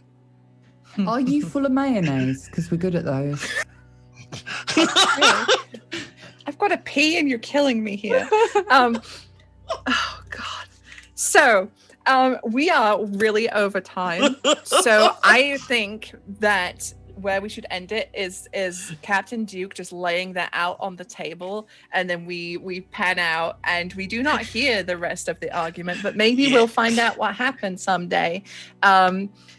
As we fade out to our end credits and the end of our session. But thank you all so much for joining us for that one. Pulls out, pistols get pulled, hard cut to credits, because transitions are for wimps. Thank you, Sam. That is how it ends. Smash cuts. All right. So thank you again very much for joining us for this one shot of Cursed Captains of Cthulhu. Today we were loosely playing the Quick Start Adventure, which is available on Drive-Thru RPG right now for free. So go get it if you haven't already. And if you haven't, please do consider going over to Kickstarter and backing Cursed Captains of Cthulhu. We are in our last 2 days. 2 days. And we're already getting close to hitting our next stretch goal. So please do pitch in and help us make this game a reality. So before we say goodbye, I'll go around this lovely cast and crew right here and ask them who they are, what they do, and where we can find them on the internet. To my immediate right, Noir. Hi, buddy. Hey, that's me. I'm Noir. You can find me all over the internet as The Noir Enigma. That's Twitter, Twitch, YouTube, TikTok, and Instagram. I'm thinking about having a birthday stream tomorrow. So keep an eye on my Twitter and check that out. I might do some fun game stuff. But that is me. I've been Captain Duke Wellington Barbosa II, the captain of the Artemis, no matter what anybody tells you. Son of a bitch. All right. Oh, you muted yourself. Sure did, didn't I? Next up, a couple of words from Swabby Tom. Millie, he says he's very sorry. He's not. Yeah, whatever. See, I believed him when he said he'd stay, so now when he's telling me something else, I don't, because I learn from my mistakes. Never fall in love with a pirate. Yeah. Anyway, after Swabby Tom, please do, if you haven't already, give Tom a follow on Twitter. He's a lovely, lovely bean whom we adore, and he plays After the Fire with us, which is our Game of Thrones campaign. He plays the betrayer pirate Enzo Sal, who breaks hearts and sinks ships. It's okay. But he doesn't stab knights. Well, he tries, bless him. Yeah. But, you know. He's exceptional. Anyway. V, hello. Hi, Susie. I'm sorry I tried to steal your ship again. No, you're not. I'm a little bit. Only a little bit. No, this is fun. I love playing with these folks. I hope we get to one day play out the fight between all of us and Captain Athena and her bosun, who we definitely didn't leave to die marooned on an island with nothing. But yeah, otherwise you can find me on Twitter and Twitch at Tabletop Horde and pretty much any other social media. I have an Instagram and a TikTok, but they're very chaotic, so follow at your own risk. On Mondays, I GM here, and I'm just started a campaign of Cursed Captains of Cthulhu called Dreams Beneath the Waves. Our crew lost their ship to some mysterious event and are currently going to go and do a jailbreak to break a sea witch out of Port Royal, to find out what the hell is going on after speaking to the spookiest NPC I've ever made, who talks to nobody, but people seem to have conversations with her. It's great. So you should come and watch that. And Noir's also on that. Noir plays one of my favorite characters I've ever seen in an RPG, Papa Sad Soul, who just says, if you just want to see Noir say creepy shit for 3 hours, come along. Otherwise, I stream on Tuesdays with Susie and our beloved Swabby Tom, even if he has betrayed us all, and Millie, where we usually scream about something that's going on. And I play Sea of Thieves with the Black Cats crew on Fridays. That's about it. All right. Thank you very much, V. All right. Millie. Hi. Hello. Hi. I very much enjoyed doing the Shooty Bang Bang thing again today. She's great. don't like that you've minimized that shot. I really like doing that as often as possible. In fact, I would like it more frequently, if anything. James, She's a hell of a change lot the of book. fun to play. Change the book. Oh, I'm sorry. Did I roll too well? No, I'm saying James Yeah. needs to fix it because he Oh, nerfed yes. it. So he needs to fix it again. Yeah. Unnerf me, please. She's really damn fun to play. It's lovely to play somebody so weird and aggressive. And I really hope she finds love one day. I'd like to think, just for a second, if she ever misses a shot on anyone, that's instant love.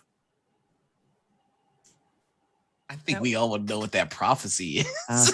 It was probably just like a night of her getting absolutely wrecked, and there was an old woman in the tavern going, "Don't worry, love, you'll find love one day," and she thinks that's how it's going to That's happen. the whole prophecy. Yeah, I love Sally. that's it. Yeah, Hey, Goon 2 almost made it. He was almost there. Rip Goon too. He was potentially a good man. Eyeball Potentially. dude, less fond of, to be honest. But yeah, aside from this, I'm not doing a huge amount at the moment. I'm doing Phasmophobia with Susie and V and Tom on Tuesdays, which is really damn fun. And we definitely don't bleed through from our After the Fire game at all. Definitely don't have 20-minute long arguments in a haunted room in character while telling the ghost to fuck off. Yeah, none of that happens. You should come along and watch. It's really, really fun. And we'll have After the Fire at some point, and then start counting down the minutes until the next season.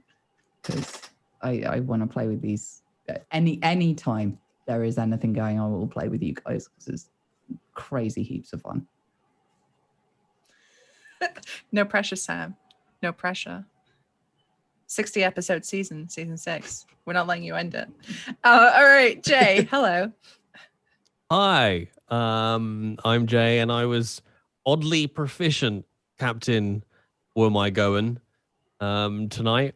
Yeah, I love the simplicity of this system. It's so nice. It's so easy just to pick it up. I'm very much enjoying this. I'm much more proficient in this than I actually am in Sea of Thieves, so that's also nice as well. But that's it from me, really. I'm you can find me on Twitch and Twitter at JBritton. I'm currently isolating with COVID. With a bit of luck, I'm hoping to get home this weekend, so I will be back on Twitch next week, hopefully playing some Neo 2, I think, on Mondays and other stuff. But that's about it if I manage to get home, so fingers crossed. Please, I'm bored off my tits. Oh, man. Got everything crossed for you, Jay. Yeah, and for me as Thank well, because you. the cats are being really fucking demanding. Exactly. There's only one of us. That's to why you stroke want me them, home. Got it right. Basically, yeah. And when you have tech issues, you've got no one to click your fingers at. Yeah, God. Yeah, Rough. please Can't come wait to back. get home. Yeah, it's gonna be great. Yeah. Put get, you to like, work. proper You've had a phone 2-week call. holiday. Millie, do you have to do proper phone call tech stuff where Jay puts you on hold for 20 minutes? When you're I like, once- this thing doesn't work.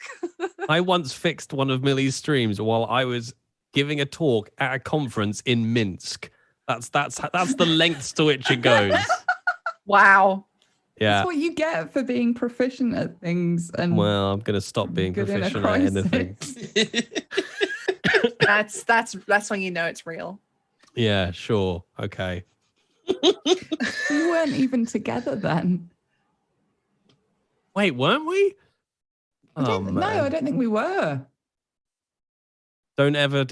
Being we in weren't. IT is like being a doctor. The second you say somebody, I'm in IT, it's like, oh, could you help me with my printer? No. Yeah. Nobody in IT can set up a printer. Just not actually possible. No one in the world can set up a printer because No. Yeah, they don't work. None of them. they just. It's But just yeah, shit. anyway.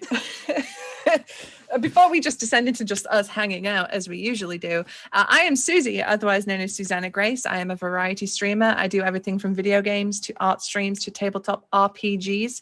You can find me all over the internet at Susanna Grace, and I stream on my own channel Monday, Tuesdays, Thursdays, and Fridays. And I'm here on Wednesdays and the odd Saturday when I'm on After the Fire, which is, if you didn't know already, Black Cat's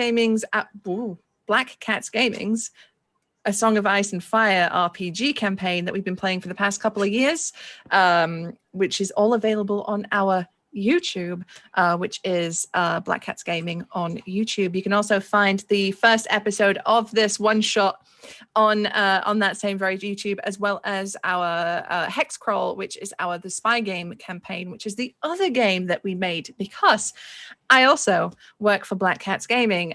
So we are an independent publisher who made the spy game, which is a 5e powered game of international espionage and action, which you can buy from our website at blackcatsgamingshop.com. You can also get it in your local game store.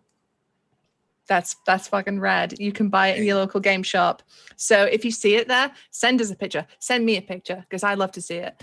And we are also, as previously mentioned, kickstarting this game right now. Cursed Captains of Cthulhu is available on Kickstarter right now. It is the last 2 days. So if you have not backed already, please do so if you enjoyed what you saw. And if you want a taste of what we played today, you can grab our free quick start from Drive Through RPG.